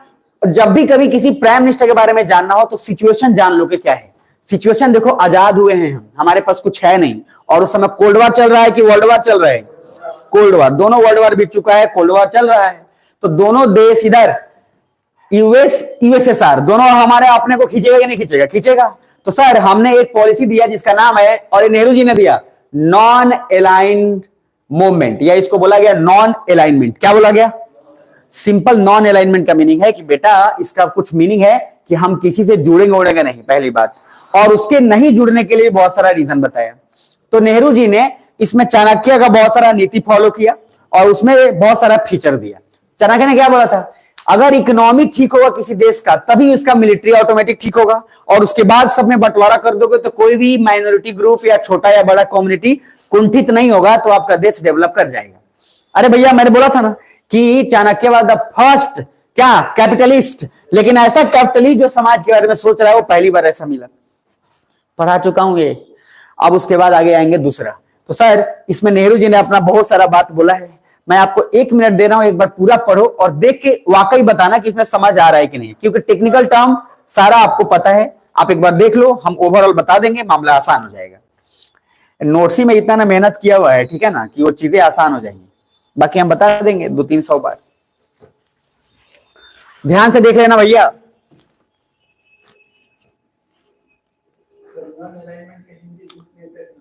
हाँ, गुड निरपेक्ष कह सकते हैं, ठीक है। बाकी नॉन अलाइनमेंट दिमाग में रखिएगा, क्योंकि जब आप क्वेश्चन पेपर में अगर हिंदी में लिखेंगे चाहे इंग्लिश में भी लिखेंगे तो क्वेश्चन पेपर दोनों में मिलेगा आपको, चाहे मेंस हो चाहे प्री हो, है ना। तो थोड़ा इंग्लिश में सच बोलूं तो बार बार मैं बोलता ही हूं, आसान है कंपेरेटिव टू हिंदी, और मैं इसलिए पढ़ा भी रहा हूं ताकि आपका काम हो जाए। इंग्लिश में क्वालिफाई भी तो करना पड़ता है, और इंग्लिश वाले को हिंदी में क्वालिफाई करना पड़ेगा। तेजी में पढ़ना, सोना मत, टाइम कम है, फॉरेन पॉलिसी निपटाना है हमको, कोई ट्रेन नहीं पकड़ना है, हड़बड़ा नहीं है। लेकिन सर जो चीज अगर उतने कम समय में हो सकता है उसमें लंबा क्यों खींचना? सिंपल सा लॉजिक है। जो आसानी से हो सकता है उसमें टाइम ज्यादा लेके फायदा नहीं है, और अगर आप उसके बावजूद रिवीजन नहीं करें, आइए तो दिमाग में चलते रहना चाहिए एकदम हमेशा। अब इसके बाद एक बच जाएगा जो मैंने दोबारा बैच में नहीं पढ़ाया है, मैंने वीडियो से पढ़ाया है, इसलिए एक बच जाएगा भूटान। चाइना तो मैं पढ़ा दिया हूं, एक बच्चा है भूटान। तो एक दिन भूटान और एक दिन फिर उसी दिन या उसके नेक्स्ट डे चाइना निपटा दूंगा पूरा।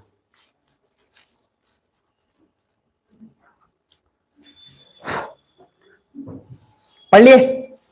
इसमें का जितना भी शब्द है ना, मैंने लगभग इसको, भले ही इस टॉपिक को नहीं खोला हुआ, लेकिन ये सारा टॉपिक मैंने बोला हुआ है।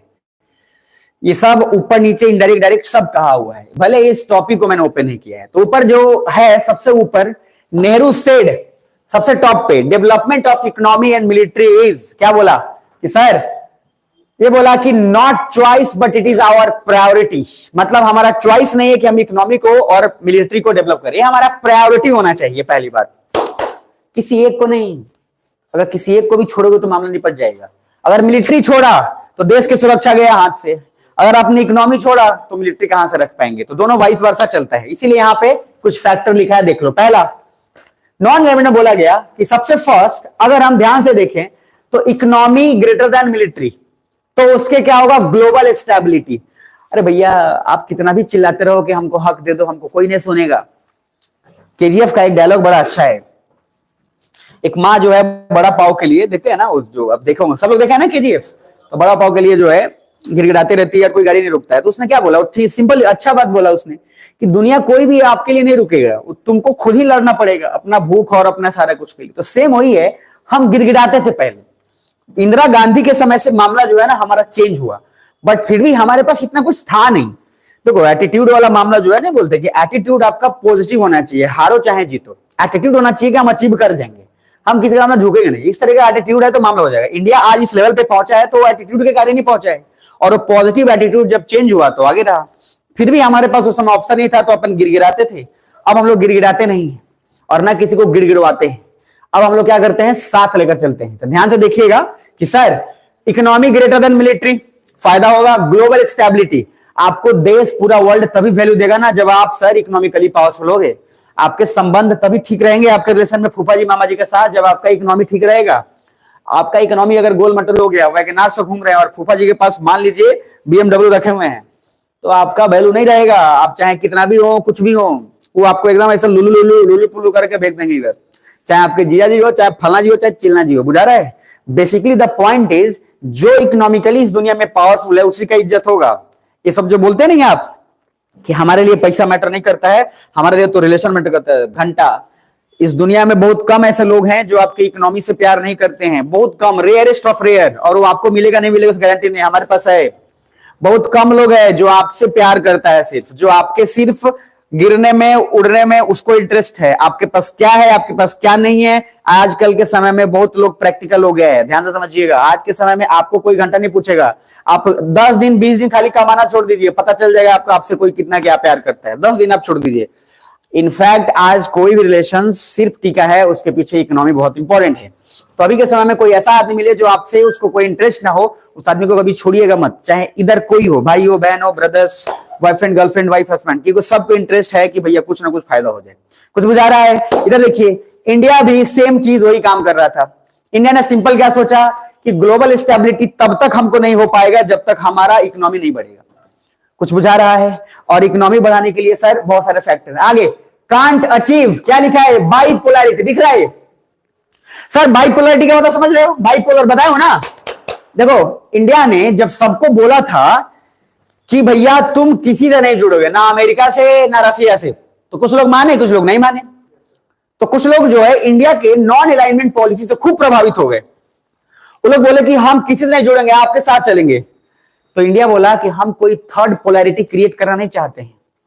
अरे एक पोलर आइडिया तो चल ही रहा है, एक कम्युनिस्ट, एक कैपिटलिस्ट, हम तीसरा नया सोशलिस्ट नहीं निकालने वाले भाई।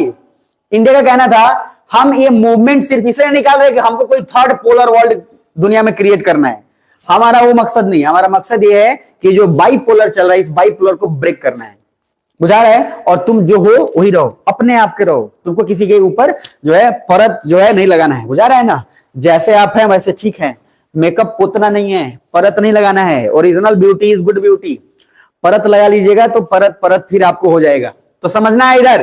तो इंडिया ने क्या समझा है? क्या इंडिया का मकसद ये था कि यूनिपोलर बाइपोलर के बाद ट्राइपोलर बनाए, या फिर इंडिया का मकसद कुछ और था? इंडिया का मकसद था कि भाई देश तुम लोग किसी के साथ मत जुड़ो, क्योंकि तुम जैसे ही जुड़ना बंद कर दोगे। इधर देखो, अमेरिका जाके किसी से बोल रहा है कि हमको कैपिटलिस्ट बनना है, तो कैपिटलिस्ट बन, उसने मना कर दिया, नहीं भाई हमको इंटरेस्ट नहीं है, आप हमको मार दो लेकिन हमको इंटरेस्ट नहीं है। अब जैसे वो नहीं जुड़ेगा तो आइडिया फ्लॉप हो गया इसका। रसिया फिर आया उसके बाद बोला हमको नहीं जुड़ना है, आइडिया फ्लॉप, यानी कि दोनों आइडिया ही मर जाएगा। आइडिया तब तक एग्जिस्ट करता है जब तक उसको लोग सपोर्ट करते रहेंगे। अब जैसे ये कंट्री मिल जाता था, इधर याद करो नाटो, नाटो बनाया, उधर वार्सो बना दिया। अगर ये सारा कंट्री बोल देता कि हमको नहीं जुड़ना है प्रभु आपसे, हम जैसे हैं रोटी नून खा के ठीक हैं, तो कोई दिक्कत नहीं होता। तो सर इंडिया का मकसद ये था कि ये कॉन्सेप्ट ब्रेक करो, क्योंकि कॉन्सेप्ट वर्ल्ड को बर्बाद करेगा। और यही कॉन्सेप्ट की वजह से वर्ल्ड वार 1, वर्ल्ड वार 2 हुआ है, अब वर्ल्ड वार 3 भी हो जाएगा। तो इंडिया का कोई मकसद नहीं था, इसलिए नॉन एलिमेंट को फॉलो किया। क्या क्या फीचर है? It is guide to our foreign policy, पढ़ लिए हो। दूसरा, non alignment means we will engage with that in which our national interest, जिसमें हमारा राष्ट्र हित है, हम सिर्फ वही काम करेंगे, हमको किसी का आइडिया से कोई फर्क नहीं पड़ता। कुछ बुझा रहे हैं? अगर हमारा नेशनल इंटरेस्ट का मतलब क्या है कि अगर लोगों का इंटरेस्ट इस बात में है कि हमको अमेरिका से जुड़ना चाहिए, उससे हमारे लोगों का भला हो जाएगा, तब हम जुड़ जाएंगे।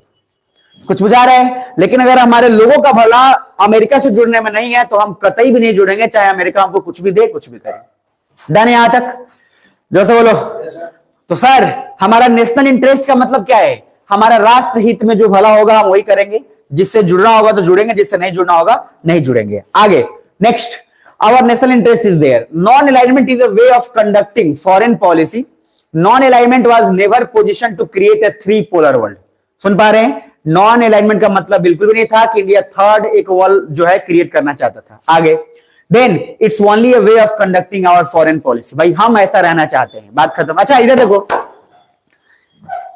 जो मैंने बोला आपको कि अमेरिका जब किसी के पास जा रहा है और उसको बोल रहा है कि कैपिटलिस्ट बन जाओ, बन जा रहा है, इंडिया के पास भी तो आया था, हमने तो एक्सेप्ट नहीं किया। हमारे पास रसिया भी तो आया था, हमने तो एक्सेप्ट नहीं किया। तो हमने तो किसी पर्टिकुलर वर्ल्ड को यूनिपोलर बाइपोलर तो सपोर्ट ही नहीं किया।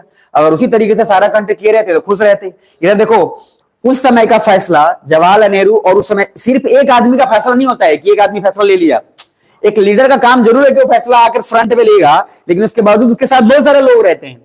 और अगर उस समय के सारे लीडर लोगों ने बोला कि हम किसी के साथ नहीं जुड़ेंगे, उस फैसले की वजह से आज इंडिया अपने मकसद पे है। अगर उसमें से किसी से भी जुड़ा रहता तो आज हम वहां नहीं रहते। तुम देख लो उन सारे कंट्री का हाल जो पर्टिकुलरली किसी भी एक पर्टिकुलर लोगों से जुड़े हैं, उन सब का जो है हाल, कहीं भी शांति नहीं है, कहीं भी पीस नहीं है बउआ।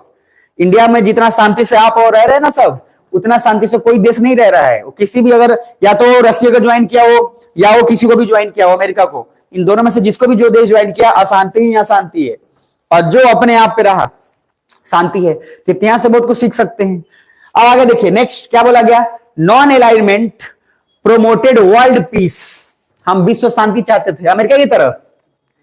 अमेरिका कौन सा शांति चाहता था? विश्व में शांति फैलाना चाहता था। कैसे? न्यूक्लियर बम का सीक्रेट बांट के। इतना बढ़िया शांति कहां से होगा?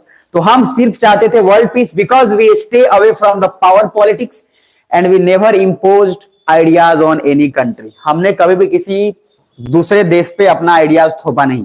हम क्या बोले? बस हम ये चाहते हैं, नॉन अलाइनमेंट मूवमेंट का मतलब कि बेटा तुम किसी से मत जुड़ो, तुम जो हो अपने पे रहो, मेहनत करते रहो, आगे अपना काम करो, बात खत्म। तो हमारा ना तो थर्ड पोलर वर्ल्ड क्रिएट करना था, ना ही कुछ करना था। डन? यहां तक? तेजी में थोड़ा बढ़ू? अलर्ट रहोगे? मतलब ये ज्यादा खींचे नहीं, इसलिए मैं सोच रहा हूँ तेजी में बढ़ जाऊं। कोई दिक्कत नहीं है ना? जोर से बोलो ना, ऐसा नो, दम लगा के, ऐसा नहीं बोलना, दम लगा के, ऐसा नो। अब सब थोड़ा अलर्ट रहना। तो अब देखो, नेहरू फॉरेन पॉलिसी में ओवरऑल आपको ये नाम भूलना मत, क्योंकि नॉन अलाइनमेंट पॉलिसी जो आ जाए ना, नेहरू जी ने जो दिया है ना, आज मोदी जी वही दे रहे हैं। और आपको मिल जाएगा अभी, नेहरू जी ने जो बात बोला था उसी का 2 कॉपी अभी मोदी जी करते हैं। और आपको जानबूझकर हैरानी होगी, समझ में आइएगा। सब लोगों को लगा हर हर मोदी घर घर मोदी, हर हर मोदी घर घर नेहरू का पूरा आइडिया लेके बोलते रहते हैं। बस यही आइडिया होता है। देखो, जो आदमी इतना फ्यूचरिस्टिक हो, जो उतना पढ़ा लिखा हो, वो उसका फ्यूचरिस्टिक विजन इतना ना आगे है कि आम आदमी कभी भी फॉरेन पॉलिसी जानता है नहीं घंटा। अब आम आदमी को जैसे बोलोगे जो मोदी जी बोला तरह न हो, बहुत साल पहले नेहरू जी बोल दिल, चलो कांग्रेस के बारे वही से बोला तरह, ध्यान दो। उसको आम आदमी को कोई मतलब नहीं है। आम आदमी को लगता है कि जो हो रहा है वो सब जो है। कुछ लोगों को लगता है मोदी जो भगवान का दूसरा रूप। ये सब मीडिया का काम है, मीडिया का। समझ में आ रहा है? कुछ लोगों को लगता है अवतार लिए, साक्षात जाके वो गुड़मुड़िए गिर जाता है। समझ में आ रहा है? और उसके बाद कहेगा मोदी जी बस दे दी, कृष्ण भगवान का तीसरा रूप है। कुछ आया था बीच में, उनको कहीं कहीं दशहरा सेरेमनी का मूर्ति लगा दिया गया था। समझ में आ रहा है? रावण की जगह नहीं भाई ध्यान रखना, मतलब भगवान की जगह पे ऐसा करके। तो इसलिए थोड़ा नॉन अलाइनमेंट का मीनिंग जो है नेहरू का, ये बहुत इंपॉर्टेंट पॉलिसी है। एक इसको जान लेंगे तो उसके बाद सब आसान हो जाएगा। दूसरा, non alignment was India's answer to cold war. हमने क्यों नॉन अलाइनमेंट रखा? क्योंकि हम कोल्ड वॉर से मतलब प्रभावित होना नहीं चाहते थे। वो हमारा आमखोर हमारे बगल में पाकिस्तान वगैरह सब ज्वाइन कर लेगा, अलग बात है, लेकिन हमने कोल्ड वॉर को बहुत अच्छा तरीका निकाला। इधर देखो, जब आप पे कोई 2 पावरफुल आदमी, एक सीएम है एक पीएम है, और आप आईएएस ऑफिसर हो, ध्यान समझना, और दोनों आदमी आपको अपने तरफ खींचने की कोशिश कर रहे हैं, जो कि स्वाभाविक है।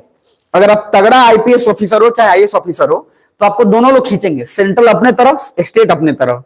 जैसे मैंने कुछ दिन पहले शुभम कुमार का एग्जांपल शायद दिया था कि नीतीश जी उनको बाढ़ के जो है मेरा अध्यक्ष इस तरह से बना दिया ऐसा करके। तो आप सोच के देखिए, उसको बना दिए, और मान लीजिए पीएम भी चाहता है कि इसको हम अपने हिसाब से रखें। तो ओवरऑल सेंटर तो ज्यादा पावरफुल है, इसमें कहीं से कोई डाउट नहीं है। लेकिन आप पे जो प्रेशर बन रहा है, मतलब अगर आपको चॉइस दिया जा रहा है कि इसको या इसको, वो चॉइस बड़ा डिफिकल्ट है। उसमें एक आईएएस ऑफिसर के लिए दोनों में से किसको चुनना, उसका प्रायोरिटी के हिसाब से उसको झेलना पड़ेगा पूरा लाइफ, है ना। तो सर इंडिया के लिए भी सेम वही था। 2 पावरफुल कंट्री उसके नाक के नीचे पड़ा हुआ है, और दोनों बोल रहे हैं हमारी तरफ आओगे तो ये, हमारी तरफ आओगे तो ये। और उस समय आप क्या बोल रहे हो कि बेटा ना इधर ना इधर, और ऐसा भी बोल रहा है उधर भी और उधर भी। कौन सा पॉलिसी है रे? ना इधर ना उधर, और इधर भी और उधर भी। मतलब हमारा नेशनल इंटरेस्ट अगर आपसे जुड़ने में रहेगा तो हम आपसे जुड़ेंगे, नहीं रहेगा आपसे नहीं जुड़ेंगे। अगर सिंपल सा लॉजिक है कि अगर हमसे पूछेंगे तो हम आपके साथ भी हैं, आपके साथ भी हैं, इनके साथ भी नहीं है, उनके साथ भी नहीं है। दोनों आदमी का ऐसा नहीं घुमा रहे हैं कि उसके बाद लास्टली कोल्ड वॉर में हमने आंसर बहुत अच्छा दिया, और उससे काफी देश प्रभावित हुए। क्या भूटान हमसे प्रभावित हुआ? क्या हमसे म्यांमार प्रभावित हुआ? Yes sir. उसके बाद हरामखोर कौन कौन प्रभावित नहीं हुआ? तो सर जो हरामखोर उस समय भी था, अभी भी हरामखोरी काम कर रहा है। आगे sir, non alignment was India's answer to cold war. The focus was in having healthy engagement with all based on national interest. Under non alignment India retained the power, अपना पावर खुद रखा, टू क्या take decisions based on the autonomy. Autonomy होता है स्वशासन, भाई हम जो डिसीजन लेंगे वो होगा, कोई बाहरी के हस्तक्षेप में नहीं होगा। And then national interest, and उसके बाद क्या लिखा है, ध्यान समझिए, contributed to the world peace by staying away from the arms race. अच्छा, हमने कोई हथियार इकट्ठा नहीं किया, हमने सिंपल बोला भाई हमको हथियार नहीं चाहिए, जितना हमारा सिक्योरिटी के लिए चाहिए उतना हम इंतजाम कर लेंगे, हमको हथियार बढ़ाकर और न्यूक्लियर बम बना के कोई नहीं रहे, हम बिल्कुल अगेंस्ट थे। लेकिन जब सिचुएशन दिखा ऐसा कि आंख दिखा रहा है पाकिस्तान जैसा देश, जब हमको ऐसा लगा कि आंख दिखाता है तो सर उसके बाद समझिए आंख दिखाएगा तो फिर कैसे चुप हो जाएंगे, है ना। तो हमारा शुरुआत में कहीं से भी कुछ ऐसा आपको दिख रहा है क्या जहां पे हमने कुछ वैसा किया जिससे वर्ल्ड में एक वायलेंस सिचुएशन या इनस्टेबल क्रिएट हो जाए? नहीं। और क्या हमने अपना एटीट्यूड भी बचा के रखा या बेच दिया? बचा के रखा। हमारा जो एटीट्यूड था, हम अपने आप स्वाभाविक रहे, हमने किसी भी देश के साथ उसको शेयर नहीं किया, किसी देश से प्रभावित भी नहीं हुए। क्लियर? तो सर आप देखो, हम आज पढ़ रहे हैं इतना आसानी से, और उस समय तो डिसीजन लिया जाना था, वो लोग डिसीजन ले रहा था। मुझे लगता है कि नेहरू जी का हालत खराब ऐसे ही हो गया होगा, इतना आसान नहीं होता है, इसलिए नेहरू जी स्ट्रेस रिलीज करने के लिए लिया करते थे। समझ में आ रहा है? अब आगे आइए, नेहरू से डेवलपमेंट ऑफ इकोनॉमिक मिलिट्री हो गया। Pakistan and Thailand give priority to military economic greater, इसलिए वहां का डेवलपमेंट जो है नहीं कर पाए। So Nehru was pragmatic. देखो इसमें एक एग्जांपल दिया, पाकिस्तान और थाईलैंड, ये दोनों जन जो है हथियार पे फोकस किया, और हथियार पे फोकस किया मतलब कि मिलिट्री पे ज्यादा फोकस किया। इधर देखो, पाकिस्तान अगर इकोनॉमी पे फोकस करता तो क्या उसका मिलिट्री उतना पावरफुल कभी हो पाता? नहीं हो पाता। इकोनॉमी पे कम ध्यान दिया और उसके बाद मिलिट्री पे ज्यादा ध्यान दिया। स्टूडेंट लाइफ में सबसे बड़ा प्रायोरिटी पढ़ने पे है, उसके बाद फिर किसी दूसरे चीज पे है। अब अगर आप प्रायोरिटी पढ़ने को कम देंगे और दूसरे बात पे और ज्यादा ध्यान देंगे तो कहां से आपका रिजल्ट आ जाएगा? कभी भी नहीं आएगा। तो सारा गेम प्रायोरिटी का है, आपको पढ़ना है। अब उधर लड़ाई हुआ, आप नहीं मार के फाड़ देंगे तबे पढ़ेंगे आगे। अब हो गया, आपका प्रायोरिटी क्या है अभी पढ़ने के लिए? तो प्रायोरिटी मैंने बार बार बोला कि जितना गुस्सा है, जितना लड़ाई हो, सबका गुस्सा आपको पढ़ाई पे निकालना है। इंडिया समझदार था, इकोनॉमी पे ध्यान दिया। पाकिस्तान महा समझदार निकला, उसने सर इकोनॉमी पे ध्यान नहीं दिया, किस पे ध्यान दिया? मिलिट्री पे। और मिलिट्री पे ध्यान दिया जिसका खामियाजा ये है कि दिने दिन रात राष्ट्रपति गायब हो जाते हैं। क्लियर यहां तक? तो नॉन अलाइनमेंट का मतलब समझ में आया?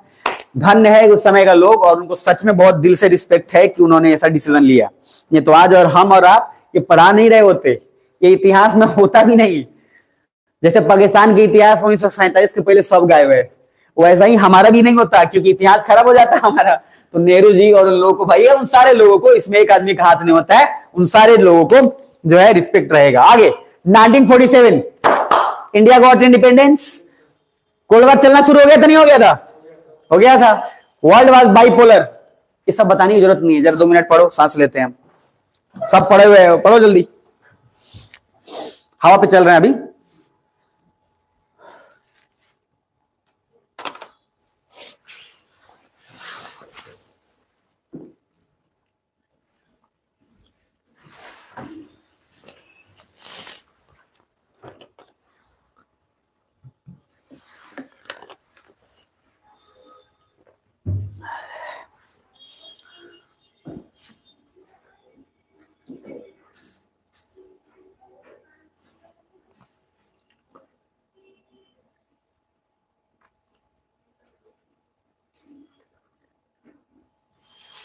पढ़िए, ज्यादा देर नहीं लगना चाहिए इतना, तो मतलब ऐसा नहीं कि बोलते ज्यादा देर लग रहा था, इधर नॉन लाइन छोड़ दिए, उसके बाद आगे बढ़ गई, बस मत करना। तो बस काम होना चाहिए, पूरा होना चाहिए, स्कूल वाला की तरह नहीं कि उसमें हड़बड़ाहट इस बात का नहीं रहता था कि सही हो, उसमें हड़बड़ाहट इस बात का रहता था कि पहले हम हाथ उठाएं, कि हम बना लिए हैं पहले, जाके देखा कि आंसर 3 आना चीज को -3 आ गया हुआ है। आप समझ पा रहे हैं? तब जो है अलग लेवल का कांड हो जाता है। तो उसके बाद टीचर जो है, टीचर भी महान होते थे उस समय। स्कूल टीचर मतलब देखो, इतिहास के कुछ टीचर ऐसे हुए बिहार और इंडिया में, ध्यान से सुनना, जिन्होंने इतिहास को एकदम जो है डुबो दिया। समझ पा रहे हैं? ऐसा दिमाग में बनाया परसेप्शन कि इतिहास से मन ही भाग गया अधिकतर बच्चों का। जिसको मन भी था ना, वो आता था जैसी सर और बच्चे ने एक नया टैलेंट डेवलप किया इतिहास के क्लास में, आंख खोल के सुना। इतिहास के क्लास में आंख खोल के खाली ऐसे दिखा रहे, हाँ असल वो सब सुन रहा है, कुछ नहीं सुन रहा है वो, उसका दिमाग कहीं और चल रहा है, और लेकिन वो क्लास में जगे रहना है। क्योंकि इतिहास का टीचर का भी जो है पारा जो है कभी कभार गर्म होता है, मैथ वाले का और इतिहास वाले का थोड़ा समानांतर चलता है। मैथ वाला का गर्म होगा कुछ भोग देगा, इसलिए अधिकतर मैथ के टीचर को सनकी बोला जाता है। आज भी बोला जाता है भाई, मैथ के टीचर के सामने जल्दी कोई ज्यादा टेंशन नहीं लेता है, कहीं उसको पता है वो मार देगा, और मारता भी बड़ी गजबे मारता है। दूसरे टाइप का मारता, तो सच में लगता है खौरा आदमी है, समझ रहा है दिमाग। मैथ का टीचर एकदम सनका हुआ रहता है, वो डस्टर फेंक देगा, सामने बैठा है माथा टनका देगा। मैथ के टीचर से मेरा अपना एक्सपीरियंस ऐसा है कि मतलब मैथ के टीचर ऐसे हैं, वो ऐसा कूटे हैं लोगों को, ऐसा कूटे हैं और दांत पीस पीस के मारते थे, समझ में आ रहा है कि अधिकतर बच्चा पूरा जो है थर्राता था। और उसके बाद मैथ में नंबर जिसको अच्छा आ जाए तो टीचर खूब मानता है उसको। मैथ का टीचर का मतलब एक क्वालिटी नहीं बोलते कि कुछ का क्वालिटी कुछ का, जैसे मैथ में नंबर आएगा ना बड़ा प्यार करेगा वो, आपको एकदम जो है निहाल कर देगा, जो भी कुछ होगा ना सबको बोलेगा जाके ओकरा से पूछ लिए, मतलब आपको जो है एक लेवल पे ऊपर चला जाएगा। और जिसको कम आया है हर बात में देखा तुम ऐसा मत बन जाना, वो लड़का मर ही जाएगा। आप समझ में आ रहा है, हर बात में उसका बेइज्जती होगा कि हो गया रह गया ना ऐसे करके। तो मैथ का टीचर का कुछ खासियत है, कुछ वैसा ही होता है फिजिक्स वाले, वो भी खौराए होता है, समझ में आ रहा है, वो एक बार दो बार समझाएगा। आज के समय में बच्चों से ज्यादा लोड टीचर पे है, स्पेशली जो स्कूल वाले और 12th क्लास तक जो है ना उन पे ज्यादा लोड है। उसके पीछे कारण है, लोड होने का कारण है, लोड होने का कारण है कि टीचर जो है 30 साल पहले ही का नोट्स पढ़ा रहा है। कैसा कैसा गधा गधा टीचर है, अपडेट कुछ किया नहीं है, बच्चा को वही खाली तोता वाला काम करा रहा है जो पिछले 30 साल से प्रोसेस चल रहा है, उसमें कुछ अलग बता ही नहीं रहा है। तो बच्चा अब गरियाएगा नहीं तो क्या करेगा। लेकिन जिस बच्चे के पास कोई ऑप्शन नहीं है भीड़ लग जाता है, और वो भी जा रहा है, मजबूरी में जा रहा है वो, मैं बता देता हूँ। और मजबूरी में वो जितने बच्चे जा रहे हैं ना, आपको मैं गारंटी देता हूं अभी के समय में मोतिहारी के 12th तक टीचर, सिर्फ यहीं का नहीं और भी एरिया का, लेकिन अभी यहाँ पे यहीं का बात करते हैं, जितना भी जिनके पास से 12th पढ़ के निकला है उसमें से सब उनको गरिया रहा है। ध्यान से समझिएगा, कोई ऐसा है जो शायद उनको रिस्पेक्ट से बात करेगा, और वो इसलिए बात करेगा रिस्पेक्ट से, शायद वो कुछ बोले नहीं। अन्यथा मैं 12th वाला और अभी के समय में एसएससी और रेलवे पढ़ाने वाला, ये सब जो पढ़ा रहे हैं ये सब के सब गाली सुनने के पात्र हैं, और एकदम पात्र बढ़िया है, क्योंकि ये सब लोग पढ़ा के और सिर्फ किराना दुकान और कैफे खुलवा रहे हैं। समझ में आ रहा है, जितना लोग एसएससी रेलवे का तैयारी कर रहे हैं सब किराना दुकान और कैफे, हर चौक चौराहा पे अपना जो है आजकल पान दुकान मिल जाएगा। उसके पीछे उनका टेक्निक कारण है, ऐसा ऐसा रद्दी पढ़ा दिया। आप किसी को फॉरेन पॉलिसी खाली पूछोगे ना, वो दिमाग आपका ये फॉरेन पॉलिसी कहा होकर ले रहे, वो दिमाग आपका खराब कर देगा वो। समझ में आ रहा है, वो फॉरेन पॉलिसी के नाम पे ऐसा बोलेगा जो फॉरेन में पॉलिसी बनता है वो फॉरेन पॉलिसी, बात खत्म। ऐसा ऐसा वित्त मंत्री जो बीत गया वो वित्त मंत्री, आप समझ पा रहे हैं, अलग अलग कांड है। तो इस टाइप का जो है ऐसे ऐसे टीचर से बचिएगा, ऐसे ऐसे इधर भौकाल टीचर बहुत हैं, और क्रैश कोर्स वाले से तो और बचिएगा। देखिए ये आपकी जिम्मेदारी है कि आपका भाई, आपका बहन, आपकी जो वाइफ है, चाहे आपके नेक्स्ट जो भी जनरेशन है, वो उन सबको फिर आप वहीं पे काहे भेज देते हैं जहां आप खुद बर्बाद हुए हैं। आपको कम से कम ढूंढने के लिए टाइम तो निकालना चाहिए, कोई ना कोई तो उससे बेहतर आया होगा। आप ढूंढते ही नहीं है, आप सोच रहे थे चल हम वही तरह से कहीं नहीं, ये बतख हुआ कोई लेकर भेज दे। आप समझ रहे, आपका भाई भी फिर बतख ही निकलेगा, वो मां बतख निकलेगा। इसीलिए याद रखिएगा आपकी जिम्मेदारी है। कुछ लोग भाई को कुछ बोलते ही नहीं, वो पूछेगा हम यहाँ खोज ले बनी, कहेगा ठीक बात चल जो। आपको बस बताना ही फर्ज है कि देख भाई हम ऐसा किए, गलत किए। आप बताने का तरीके भी तो गलत होता है ना। बड़का भाई छोटका भाई को थोड़ी समझाता है, वो तो बोलता है कि चलबा की। अब ऐसा ना वो सर बोलेगा कि छोटा भाई के पास चॉइस नहीं रहता है ना। प्रॉब्लम ये है कि उसके पास चॉइस नहीं है। आप अगर प्यार से बोलिएगा तो सुनेगा आपका। और बड़ा भाई जो है खतरनाक इसीलिए हो जाता है, बड़ा भाई को लगता है कि बढ़िया से को गुलाम मिल गया है, प्यारा वाला गुलाम।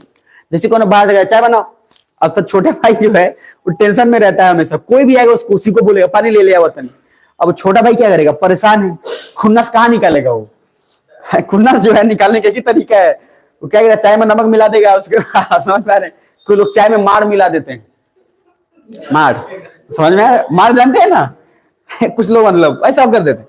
तो लॉजिक मतलब कहने का ये कि मेरा बस मजाक में मैं भले ले जा रहा हूं, आपसे बस निवेदन ये है कि अपने छोटे भाई या जो भी कोई सही जो आपके हैं उनको सही जगह पे भेजिए। मैं बता रहा हूं आज के समय में सही जगह भेजना सबसे बड़ा पुण्य का काम है, क्योंकि सब गलत गलत करते करते तब फाइनली लास्ट में आके सुधर रहे हैं। इसलिए बताना फर्ज है, नहीं तो सर दिक्कत हो जाएगा। इधर आइए। तो सर ये पूरा का पूरा प्रोसेस आप पढ़ लिए होंगे, इसमें से भी कुछ भी बताने वाला नहीं है, सब बता चुका हूं। इसमें से एक चीज ध्यान में रखिएगा, नॉन अलाइन जब लिखे और आपको आईआर में लिखना पड़ेगा, ये बहुत अच्छे से लिखिएगा, वहां पे आईआर में डिटेल देना पड़ेगा। तो वहां पे आप सीधा ऐसे बनाकर नेशनल इंटरेस्ट, ऑटोनॉमी और इंडिपेंडेंस, ये आराम से तीनों चीज लिख दीजिएगा, मामला आसान हो जाएगा। समझ में आ रहा है? यानी कि नॉन लैंड का क्या मीनिंग है, हमारा राष्ट्र हित में जो होगा वही फैसला लेंगे। दूसरा, स्वशासन हमारा चलेगा। तीसरा, इंडिपेंडेंस, मतलब सर हमारी आजादी है, हम इंडिपेंडेंट कंट्री, अपने हिसाब से अपने अकॉर्डिंगली फॉरेन पॉलिसी बनाएंगे। यहां तक समझ में आ गया? इधर by 1961 the idea to remain non aligned, 1961 was so popular that it emerged as a movement called as non-alignment movement। ये आइडिया इतना हिट कर गया कि सर ये एक मूवमेंट का नाम ले लिया, मूवमेंट का नाम क्रिएट कर गया। समझ में आ रहा है? और इस मूवमेंट के जगह पे दो तीन चीजें हुआ जो बहुत इंपॉर्टेंट है और सारे लोग फॉलो करने शुरू कर दिए। इधर देखिए, अगर इंडिया यूएसए को चाहे रसिया को किसी एक को ज्वाइन करता तो ये तो वही बात होता कि एक गुलामी से निकले दूसरे गुलामी में चले गए, यही होता। ब्रिटेन से निकले किसी और के पास फंस गए। तो जवाहरलाल नेहरू का एक बहुत अच्छा पॉइंट है, इधर देखिए। पहला सिंपल बोला कि वो हम पे थोपता, सो 19 नेहरू सेड हम दोनों में से किसी को भी ज्वाइन करेंगे देन हम लोग बंद कर रह जाएंगे। So our ability to take decision gets restricted, हम कुछ ले ही नहीं पाएंगे डिसीजन आगे। So if this happens we will negate, negate मतलब होता है वापस से रिपीट करना, we will negate our past, क्योंकि अंग्रेज भी तो यही कर रहे थे हम पर, तो हम फिर इतने साल क्यों लड़े और फिर क्यों आजादी लिए जब हमको किसी के पास जाना ही था। तो बुझा रहा है? तो नॉन अलाइनमेंट में हम खाली टाइम ले रहे हैं, इसके बाद हम सीधा बोल देंगे खत्म। क्लियर? आइए अब नेक्स्ट, खत्म बोल दूं? चलो, शास्त्री जी दिख रहा है? शास्त्री जी बड़े मतलब बड़े ऐसे बोलते हैं ना जिसको बैलेंस्ड आदमी लाइफ में, इतना बैलेंस्ड, इतना ईमानदार जो कोई नहीं हो। जो खाना भी कम खाते थे इस वजह से कि हम एक्स्ट्रा एक दाना भी नहीं खाएं, क्योंकि वो एक दाना और उससे ज्यादा जो खाने वो बहुत लोगों को मिल जाए। और इन्होंने अपना तो सैलरी और सब कुछ तो सब कंट्रीब्यूट ही कर दिया। बहुत सारे लोग थे, सोचो मरने समय जिनके जेब में 5 रुपया रहा हो, 10 रुपया रहा हो, बहुत सारे लोग इतनी ईमानदारी से काम करके तब यहाँ पे आके बचाए हैं। भूखमरी का हालत पूरे इंडिया में है और देश का प्रधानमंत्री खाना जो है मात्र एक टाइम खा रहा है, इसलिए ताकि वो अपने खाने का हिस्सा दूसरे को मिल जाए। ऐसे ऐसे लोग सर, इतने बड़े बड़े लोग इंडिया में पैदा हुए हैं, तब जाकर इंडिया अभी एग्जिस्टेंस में है, नहीं तो सर पाकिस्तान की तरह कब का जो है निकल गया रहता है। तो लॉजिक क्या है, बहुत बड़ा बड़ा कंट्रीब्यूशन है साहब। इनके बारे में जब पढ़ेंगे आप, शास्त्री जी के बारे में, चाहे आपको मतलब आंसू आ जाएगा। जिस तरह से अब्दुल कलाम की स्टोरी है ना, वैसे ही तो अब्दुल कलाम के समय आते आते तक जब वो प्रेसिडेंट बने उस समय तो आते आते तो सिचुएशन हमारा बहुत ठीक हो गया था। अभी तो ऐसा सिचुएशन है कि पूरा इंडिया भूखमरी से, सोचो किसी राज्य में भूख से लोग अगर मान लो लाखों लाखों लोग मर जाए, पूरा गांव ही साफ हो गया भूख से। उस देश का प्रधानमंत्री सर जो है, और वो मतलब उसका इमोशनली इतना इंटरकनेक्टेड है कि वो कोई सुविधा नहीं ले रहा है, एक टाइम का खाना खा रहा है, जैसे तैसे अपना सैलरी सब दे रहा है। इनकी वाइफ बड़ी नाराज थी शास्त्री जी से, क्या है मतलब क्या ही फायदा है, ये मतलब 1 रुपया भी खर्चा करके अपनी सैलरी का जो भी है इतना ही लिमिटेड उनको देते थे, बाकी सब जो है मतलब दान कर देते थे और डोनेट कर देते थे अपने फंड के अकॉर्डिंग। तो वाइफ लोग परेशान होता था। लेकिन फिर बाद में क्या ही है, जब एक बड़ा चलता है तो मुहिम चलता है तो वाइफ को गलत नहीं कह सकते कि वाइफ गलत है, वो भी बहुत सारा चीज अपने है। तो लॉजिक क्या है, किसी एक का कंट्रीब्यूशन है। शास्त्री जी के बारे में देख लीजिए, 1964 में शास्त्री जी का डेथ हुआ कि जवाहरलाल नेहरू का हुआ, और जवाहरलाल नेहरू के डेथ के बाद सिचुएशन पूरा इनस्टेबल हो गया था इंडिया में। तो शास्त्री जी पीएम जो है इस सच में बाई चांस ही बने, कोई इनका ना ही नहीं था इधर उधर, लेकिन इंदिरा गांधी और सारे उस पार्टी के जितने भी लीडर थे उस शास्त्री जी को बनाने के पीछे बहुत बड़ा हाथ था। क्योंकि कुछ लोग गेम खेलने रहे थे, कुछ लोग राजनीति खेल रहे थे जवाहरलाल नेहरू डेथ के बाद। राजनीति में ही होता है, राजनीति में जब कोई नेता मरेगा ना तो पहले तो गेम खेला जाएगा, बाद में देखा जाएगा क्या होगा नहीं होगा, गेम। और उस गेम से बचने के लिए Shastri ji was the perfect PM. Shastri ji को भले कोई लोग कितना भी कुछ बोल ले नहीं बोल ले, इनको जितना कोशिश किया लोग कि इनको दबाया जाए उतना ही ये उठते चले गए।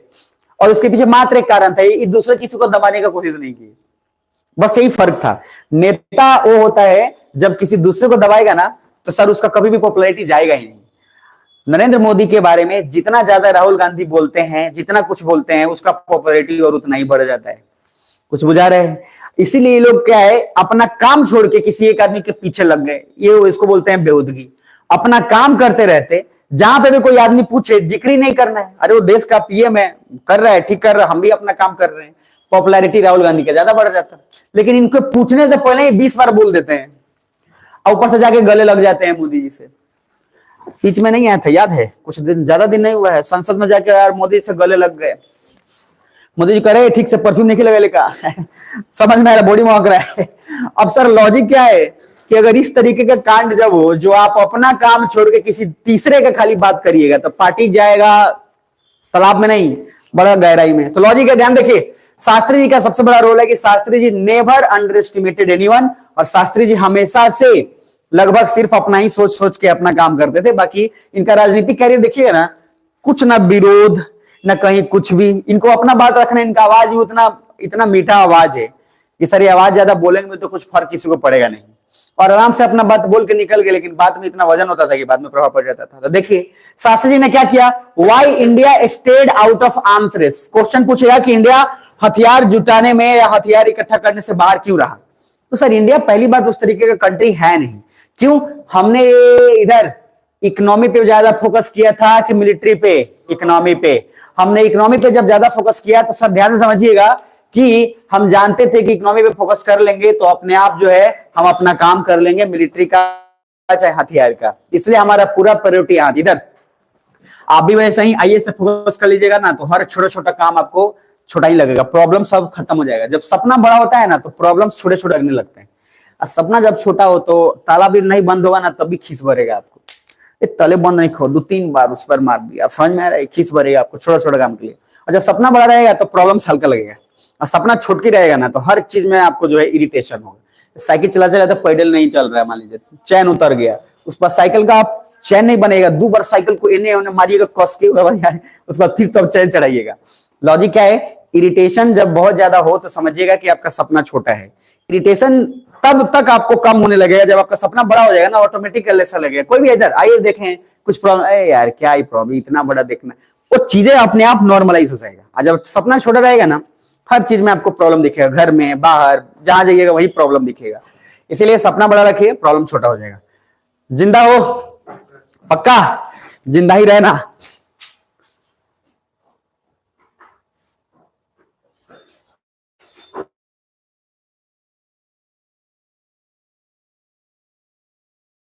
समझ लेना, कल खत्म करेंगे। तो समझ में आ रहा है कि संडे तो जन्मसिद्ध अधिकार है, अंग्रेजवा बंद करके गया है। ध्यान रखिएगा, बहुत ऐसे जगह है जहां पे संडे को अब नहीं होता है। नीतीश कुमार जानते हैं ना, रक्षाबंधन के दिन छुट्टी नहीं किए थे, तो जब उन्हें किए थे तो फिर आपको दिमाग में रखना है कि आपको भी जो है छुट्टी ज्यादा नहीं लेना है। आईएएस बनने के बाद छुट्टी नहीं मिलेगा। संडे के दिन आप सोचेगा चलेंगे घूमने, उसी दिन फोन आएगा कि सर हमारा भैंसा बोला गया है। अब डीएम है आप आपके पास वो भी फोन आएगा भैंस ढूंढने के लिए, कुछ भी हो सकता है। डीएम के पास किसी भी चीज का कॉल जाता है, समझ में आया? इसलिए ध्यान में रखिएगा। चलिए आइए इधर। तो इंडिया क्यों बाहर है आपको पता है यहां तक? और बाहर रहने के पीछे सिंपल हमारा कारण था कि बेटा हमारे यहाँ जो है सब भूखे मर रहे हैं, इकोनॉमी हमारा बिल्कुल खत्म है, हम कहां पे हथियार लेके घूमेंगे। अब पाकिस्तान क्या है, भूखे रहेंगे लेकिन बंदूक मारेंगे, और इसीलिए आज क्या है वैसे ही रह गया। आगे, ambition from the day one of its creation, हमारा एम्बिशन था कि भैया हम एक, हमारा आइडेंटिटी है, हमारा एक पहचान है, उस पहचान को मत खोने दीजिए कभी भी। हर इंसान का अपना पहचान, आपको हर कोई बोलेगा एसएससी कलर, रेलवे कलर, आप सिंपल उनको समझाइए, सिंपल कि आपका जो आइडेंटिटी है उस पर मेंटेन रखिए हर दिन। नहीं तो अगर फोकापन कैसे किसी का बिहेवियर हो सकता है, उधर गए उधर लगे हुए, इधर गए उधर लगे हुए, इस तरीके का कार्ड मत करिए। ये हल्कापन है, बहुत हल्कापन है। लाइफ में थोड़ा टाइम लगता है, थोड़ा सा टाइम लगेगा, और वो पेशेंस रख लिए तो बड़ा बनिएगा, पेशेंस नहीं रखे तो छोटा में निपट जाइएगा। इसलिए इस दुनिया में जो भी आदमी यूपीएससी की तैयारी किया है और पेशेंस रख लिया है, वो इतिहास रचा है। यूपीएससी में नहीं रचिएगा ना तो बड़का कॉमेडियन बन जाइएगा, चिंता मत करिए। अगर वो कुछ नहीं किए तो सर फिर कुछ और बड़ा हो जाएगा, इतना बड़ा हो जाएगा कि आप सोच नहीं पाएंगे। एसएससी का करिएगा प्रभु, तो हम सच बात बता दे रहे हैं, एसएससी रेलवे का कोई ऐसा आदमी नहीं है जो बहुत बड़ा इतिहास रचा है। इतिहास है, जाके देख लो, कोई ऐसा आदमी नहीं है, रेयरेस्ट ऑफ रेयर। वो वही रह गया है, उतना ही में निपट गया है। लेकिन यूपीएससी का फेल आदमी इतिहास रच दिया है। वो राजनीति में जाकर सक्सेसफुल हो गया है, कोई एमपी बन गया है, कोई मिनिस्टर बन गया है, कोई पीएम, कोई सीएम, इस तरह से काम करके निकल जाता है। आज जो आदमी एसएससी रेलवे का है वो वहीं रह जाएगा, वो चंदा वसूलते वसूलते जीवन बीत जाएगा। ये सच मैं बात बता रहा हूं। इसके पीछे ऐसा मेरा कोई नहीं है। देखो क्या है इसके पीछे, सारा सिलेबस का गेम। जो एसएससी का सिलेबस है और जो आईएएस का सिलेबस है, उसके सिलेबस में इतना जमीन आसमान का डिफरेंस है कि वो आपको सोचने पे मजबूर कर देता है। और जब आदमी आईएएस की तैयारी सीरियसली करने लगेगा तो उसको लगेगा भाग ये वाला काम नहीं करेंगे हम, उसको दिमाग में आ जाता है और उसके बाद वो उससे बड़ा सोचने लगेगा। और जो बड़ा सोचने लगा वो हो गया, उसका काम वो हो ही जाएगा।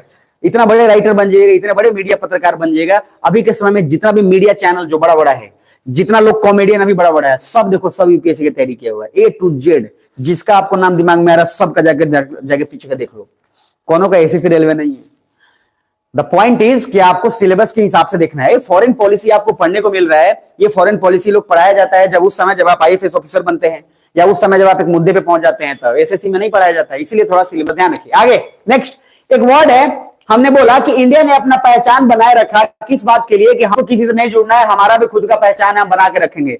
हम यूएसए या अमेरिका से प्रभावित या रशिया से प्रभावित नहीं होंगे। क्लियर है? यहां तक हमने अपना एटीट्यूड मेंटेन रखा, जिसके कारण आज हम सोलर अलायंस प्रपोज कर पा रहे हैं। G20 का समिट हमने किया, या हमने अभी आगे आने समय में वर्ल्ड कप या ओलंपिक का सब कुछ हम लोग यहाँ पे अपना करवाने वाले हैं। चाहे बहुत कुछ वैसा करवा रहे हैं, और जिसका बहुत सारा उदाहरण है सोलर अलायंस। इसलिए मैंने लिखा है क्योंकि बहुत पॉपुलर है।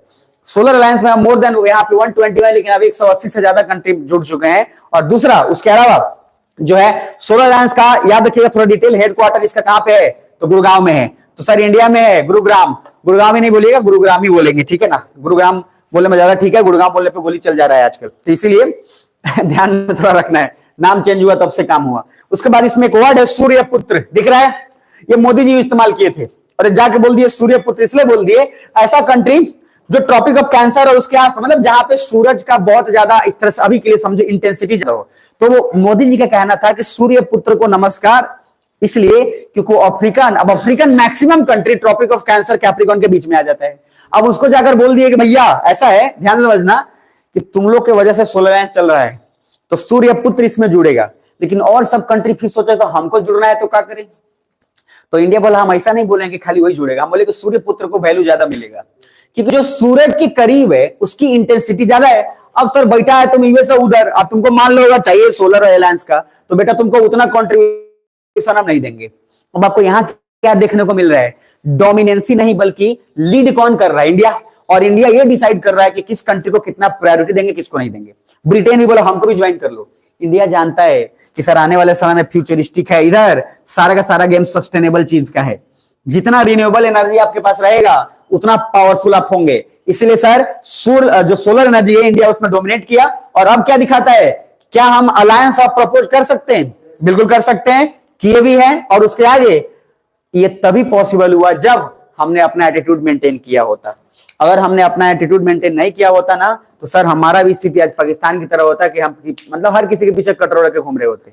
इसलिए मैंने बोला अपना आइडेंटिटी मेंटेन करिए, हड़बड़ाइए मत। आप जो है वैसे एकदम शिद्दत से मेहनत करते रहिए, ठीक होगा। आगे Shastri foreign policy 1964, Shastri ji became PM. Non alignment को इन्होंने चेंज नहीं किया, कंटिन्यू रखा।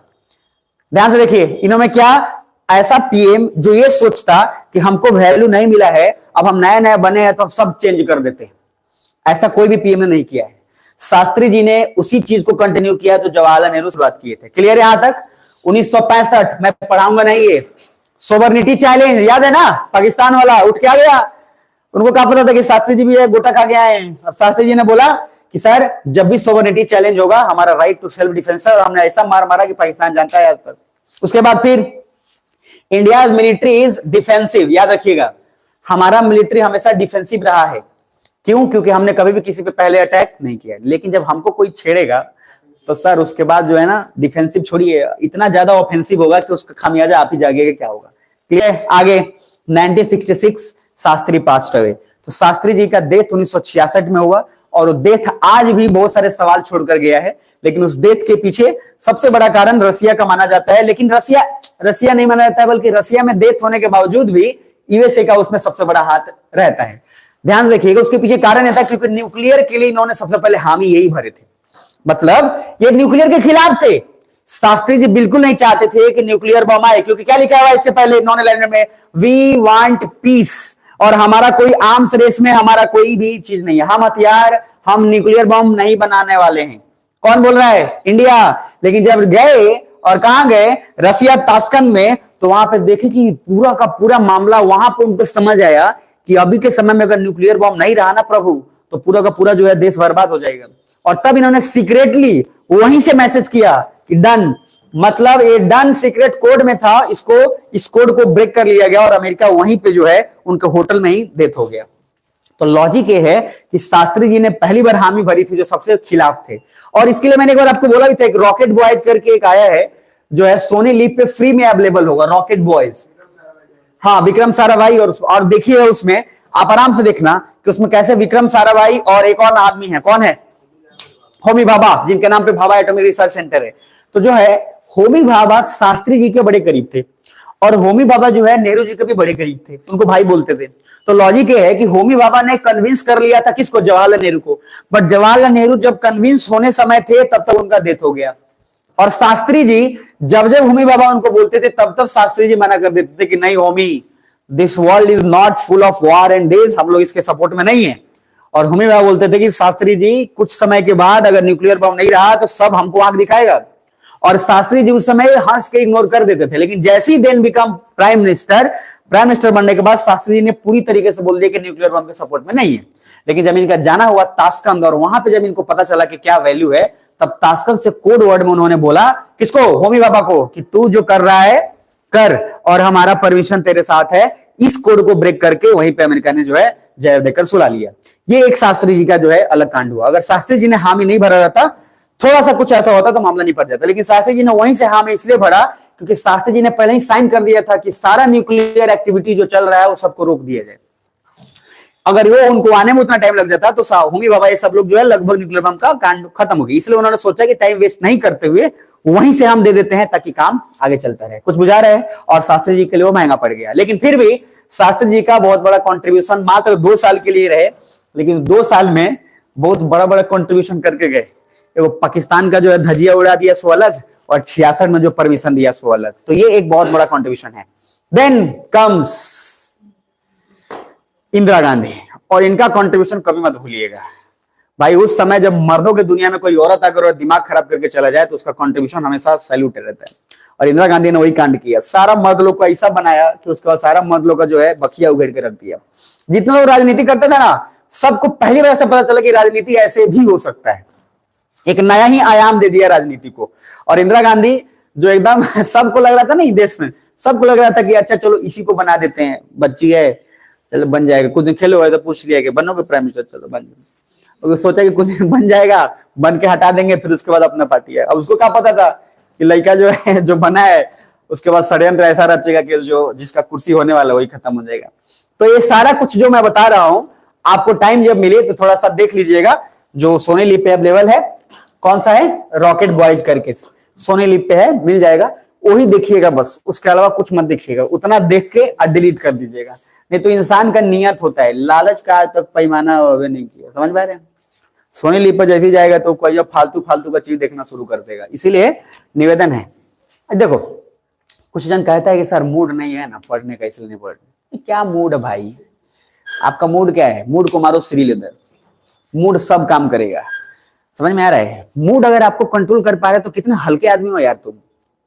मूड ऐसा होना चाहिए ना कि जिस समय मन करे उस समय पढ़ लो, जिस समय जो मन करे उस समय। इतना कंट्रोल होना चाहिए मूड पे कि मामला निपटा दो। अगर मूड ही कंट्रोल में नहीं है तो आपको कोई कंट्रोल कर लेगा, आपको कोई यूटिलाइज करके एक्सप्लॉइट करके आराम से चल जाएगा।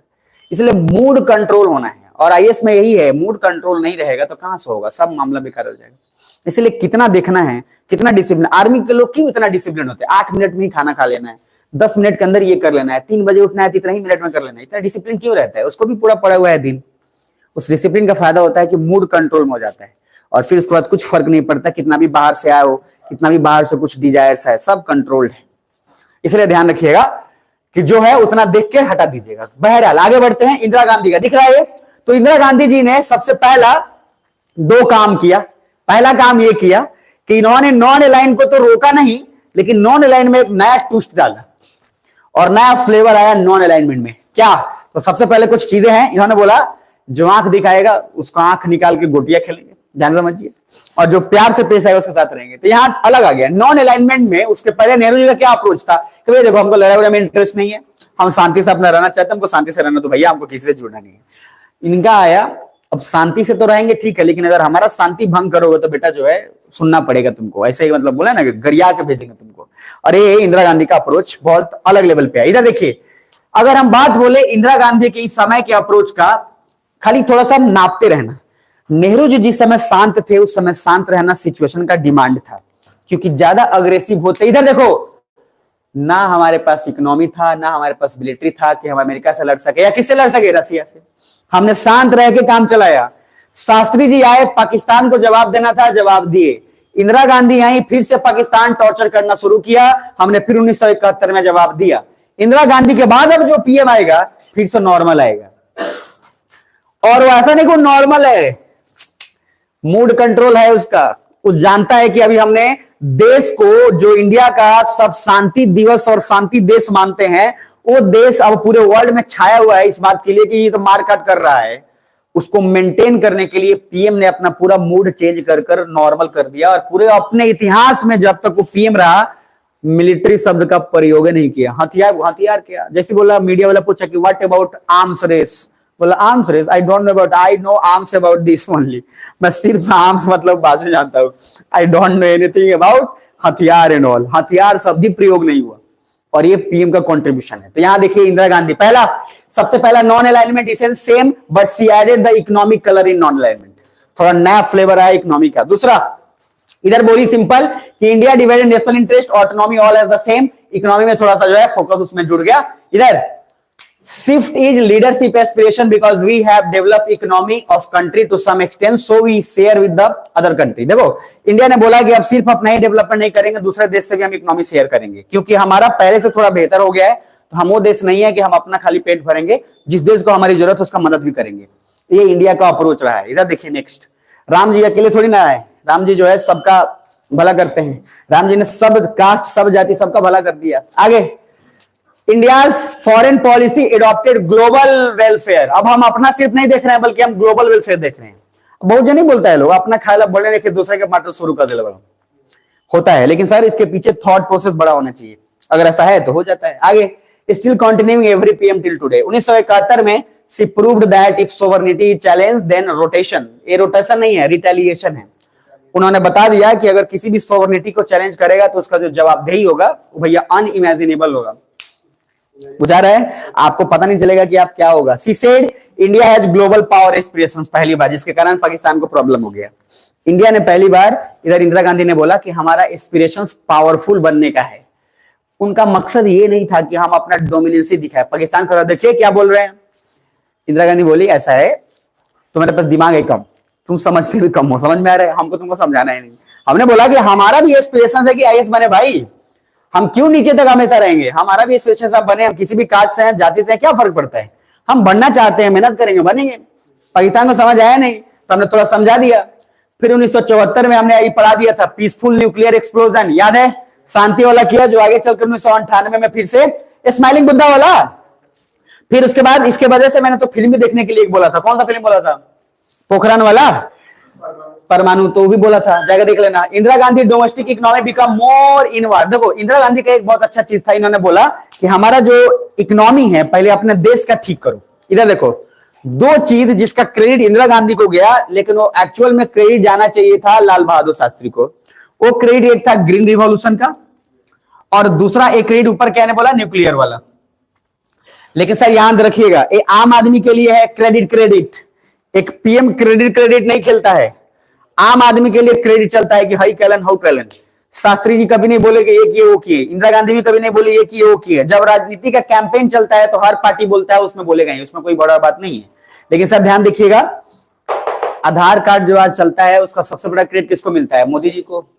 लेकिन है पीछे कांग्रेस, कुछ बुझा रहे हैं, कांग्रेस ने सारा काम किया, वो बेचारा 2013 में भाग गया और मोदी जी का ले आओ, बनाया उनाया है ये ले आ दो। अरे मेहनत भी नहीं करना पड़े बीजेपी को भाई, सारा बना के नियम कानून रखा हुआ था, सरकार को उसका आया नहीं। ये लोग जैसे आए कह रहे हैं सबसे पहले क्या लाओ, आधार, और आधार लाने के बाद उसके बाद क्या, नोटबंदी। नोटबंदी करोगे दो तीन कांड हो जाएगा, तब तक आधार कार्ड और लोग करवाना शुरू करेगा। फिर है केवाईसी, और अब नियम आ गया है केवाईसी करवाने के लिए 1,000 रुपया लगेगा, बुझा रहे। और दिसंबर के बाद 10,000। जिसका जिसका केवाईसी नहीं है करवा लेना, बता देते हैं, महंगा चोट पड़ेगा इसके बाद। इसलिए आपका अकाउंट ब्लॉक नहीं होगा, अब आपका पैसा जब्त होगा इसीलिए केवाईसी भैया करवा लीजिएगा। केवाईसी का मतलब है नो योर कस्टमर, उसका मतलब है आधार पैन लिंक चाहिए, नहीं हैगा तो सर जाके करवा लीजिएगा। बाकी आते हैं आगे। ये मैं आपको एक आइडिया बता रहा हूं, और जब जब आइडियाज मैं लेता हूं तो मैं प्रैक्टिकली लेता हूं, हवा में नहीं लेता हूं। तो वो आइडिया है कि दिसंबर के बाद से नेक्स्ट जनवरी से 10,000 लगेगा, और वो इसलिए है ताकि लोग करवा ले, क्योंकि जो लोग नहीं करवाएंगे तो उनका जो है अकाउंट सीज होगा, जो भी करे वो अपना गवर्नमेंट करेगी। आगे आते हैं next. India foreign policy adopted global welfarism as well as, ये सब कुछ चल रहा है। लास्ट यहां देखना ये वाला ध्यान, पहला क्या बोला कि इंडिया का नेचर सिर्फ इनवर्ड था या ग्लोबल लोगों का मदद भी करना था, ग्लोबल का मदद भी करना था। और इंदिरा गांधी में दिखेगा कि हमने इनवर्ड किया। ग्रीन रिवॉल्यूशन हमने इसलिए किया क्योंकि हमारे देश को जरूरत था। सबसे पहला क्या, हम इतना ना बाहर से मंगवा रहे थे, सामान इंपोर्ट कर रहे थे कि हमारा देश का इकोनॉमी जो है बर्बाद हो रहा था। तो हमने सोचा क्या, पहले दो काम करते हैं। पहला, हम पहले एक्चुअली इतना कम से कम बेसिक नीड वाला काम कर लें ताकि काम आसान हो जाए। और सर ग्रीन रिवॉल्यूशन एक बहुत बड़ा रिवॉल्यूशन, इतना बड़ा आंदोलन, जो उसके बाद उसके नाम पे ब्लू रिवॉल्यूशन शुरू हो गया, व्हाइट रिवॉल्यूशन शुरू हो गया, समझ रहे ना। तो ब्लू रिवॉल्यूशन क्या है, मछली वाला, और व्हाइट रिवॉल्यूशन मिल्क वाला। और सर ये लगभग तीनों सक्सेसफुल हो गए उसके नाम पे। दूध वाला आनंद मिल्क या अमूल, तो आनंद वही फुल फॉर्म है, आनंद मिल्क यूनियन लिमिटेड, अमूल का। तो जो अमूल का फुल फॉर्म है वो आनंद से चला, ये लोग ग्रुप था और लोग नॉर्मल वही देते थे, तो अमूल भी सक्सेसफुल हो गया। तो व्हाइट रिवॉल्यूशन का देन है अमूल, ब्लू रिवॉल्यूशन का फिशरीज देन है, और सर ग्रीन रिवॉल्यूशन के कारण ये धीरे धीरे प्रभावित हुआ। कुछ बुझा रहा है तो लॉजिक ओवरऑल पूरा ध्यान में रखिएगा। इंदिरा गांधी का इधर इन्फ्यूज प्रैग्मेटिक इकोनॉमिक, तो इंदिरा गांधी ने प्रैग्मेटिक शब्द बताया था ना, वो टारगेट जो अचीवेबल है, हवा में बात नहीं किया, प्रैक्टिकल टारगेट रखा, उसको कॉपरेट किया और उसमें सब कुछ जोड़कर आगे जो है काम किया। अगर उसके बाद सोवर्निटी की बात करते हैं तो सोवर्निटी हमारा चैलेंज हुआ, तो उसका जवाब हमने दिया कि नहीं दिया, दिया है। जिसका एक खमियाजा है, नया डेट ऑफ बर्थ आया किसका, बांग्लादेश का, बुझा रहे। तो sir date of birth Bangladesh का आया और सोवर्निटी चैलेंज हुआ, हमने जवाब दिया। तो क्वेश्चन बार बार पूछता है कि क्या इंदिरा गांधी जो है अग्रेसिव है या इंडियन कंट्री अग्रेसिव है, तो आपको क्या बोलना है, नहीं। अगर पाकिस्तान हमको नहीं मारा रहता तो हम उसको मारते ही नहीं, बात सिंपल है। और जब मारेगा तो ऐसा मारेंगे कि उसके बाद हिसाब किताब जो है ब्याज के सही चुकाएंगे, साधारण और मूल ब्याज सब। आगे next, Indira Gandhi foreign policy में देख लीजिए। पहला, ग्लोबल पावर एस्पिरेशन जुड़ गया। इधर देखो, इंदिरा गांधी से पहले तक क्या हम किसी देश से जुड़ना पसंद कर रहे थे, नहीं। लेकिन इंदिरा गांधी अब आकर देश से जुड़ना चाह रही हैं, इसलिए क्योंकि अब सिचुएशन का डिमांड है कि इकोनॉमी बढ़ाने के लिए हमको भैया लोगों से जुड़ना पड़ेगा देश से, तभी हमको टेक्नोलॉजी और चीजों के बारे में पता चलेगी। तो हमारा नेशनल इंटरेस्ट अब चेंज हो गया। तो क्या हम अब किसी से जुड़ेंगे कि नहीं जुड़ेंगे, जुड़ेंगे। और अब जुड़ेंगे तो चीजें चेंज हो जाएंगी और नेशनल इंटरेस्ट जैसा रहेगा वैसा फॉरेन पॉलिसी रहेगा। आगे, इक्वल, इधर इकोनॉमिक कैरेक्टर, इक्वालिटी, इक्वालिटी की बात इन्होंने किया इंदिरा गांधी ने। और मैंने इसका स्टोरी बार बार जिक्र किया है कि इंदिरा गांधी को वेट कराया गया अमेरिका के प्रधानमंत्री द्वारा, मतलब प्रेसिडेंट द्वारा, और वेट कराने का मकसद ये था कि वो मिली भी नहीं और वापस चली गई। और अमेरिका को उन्होंने जवाब डायरेक्टली दिया था कि अगर कोई हमसे इक्वालिटी से पेश आ रहा है तभी हम किसी से इक्वालिटी से पेश आएंगे, अगर कोई आंख दिखाएगा तो सर हम भी जो है दिमाग खराब कर देंगे। मुझे समझ में आ रहा है। तो लॉजिक क्या है, हमने अब क्या शांत रहकर किसी को जवाब देना शुरू किया या जवाब देकर फिर जवाब देकर, मतलब शांत रह, तो हमने जवाब देना पसंद किया। और इंदिरा गांधी का इसलिए एक कैरेक्टर बहुत इंपॉर्टेंट है जहां से इंडिया को जो है एक नया कलर मिला। इंदिरा गांधी के बाद है एक और देश की आंधी, राजीव गांधी। दिख पा रहा है आपको? तो सर ये राजीव गांधी जो है उस लेवल पे आए जिस लेवल पे इंदिरा गांधी का देश भी देखो बड़ी खतरनाक तरीके से हुआ। देखो इंदिरा गांधी को भी मार दिया गया, राजीव गांधी को भी मार दिया गया। और ये एक इतिहास का आप देखेंगे कोई भी पहला ऐसा सिचुएशन हुआ जिसमें लगातार बैक टू बैक 2-3 पीएम ऐसे हैं जो मारे गए। शास्त्री जी, मतलब उनको इंडिया के लोग नहीं मारे, बट शास्त्री जी का भी डेथ अनकन्वेंशनल तरीके से। दूसरा, इंदिरा गांधी का उनके बॉडीगार्ड द्वारा मार दिया गया। राजीव गांधी को श्रीलंका और तमिलनाडु इशू मैंने बोला वो लोग मार दिया गया। और उसके बाद पूरा देश जो है अपना पॉलिसी धीरे धीरे चेंज करने में लग गया। ये आसान बात नहीं है। और याद रखिए ये मारा इसलिए जाता है ताकि सर किसी तरीके से ये लोग जब डेवलपमेंट की बात करते हैं तो इनको खींचने के लिए बहुत सारा प्रोसेस शुरू हो जाता है। आप जैसे ही आईएएस बनने की कोशिश करोगे पूरा लोग थर्रा जाएगा और पीछे टांग खींचेगा कि नहीं नहीं कहां जा रहा है फलनावा का बेटा, ही बन जाए तो पूरा दिमाग खराब, वो पसंद ही नहीं करेगा आपको देखना, और जानबूझ के आपके गार्जियन को ऐसा ही सब फालतू फालतू बात बोलेगा ताकि जो है आपका दिमाग कन्वर्ट हो जाए।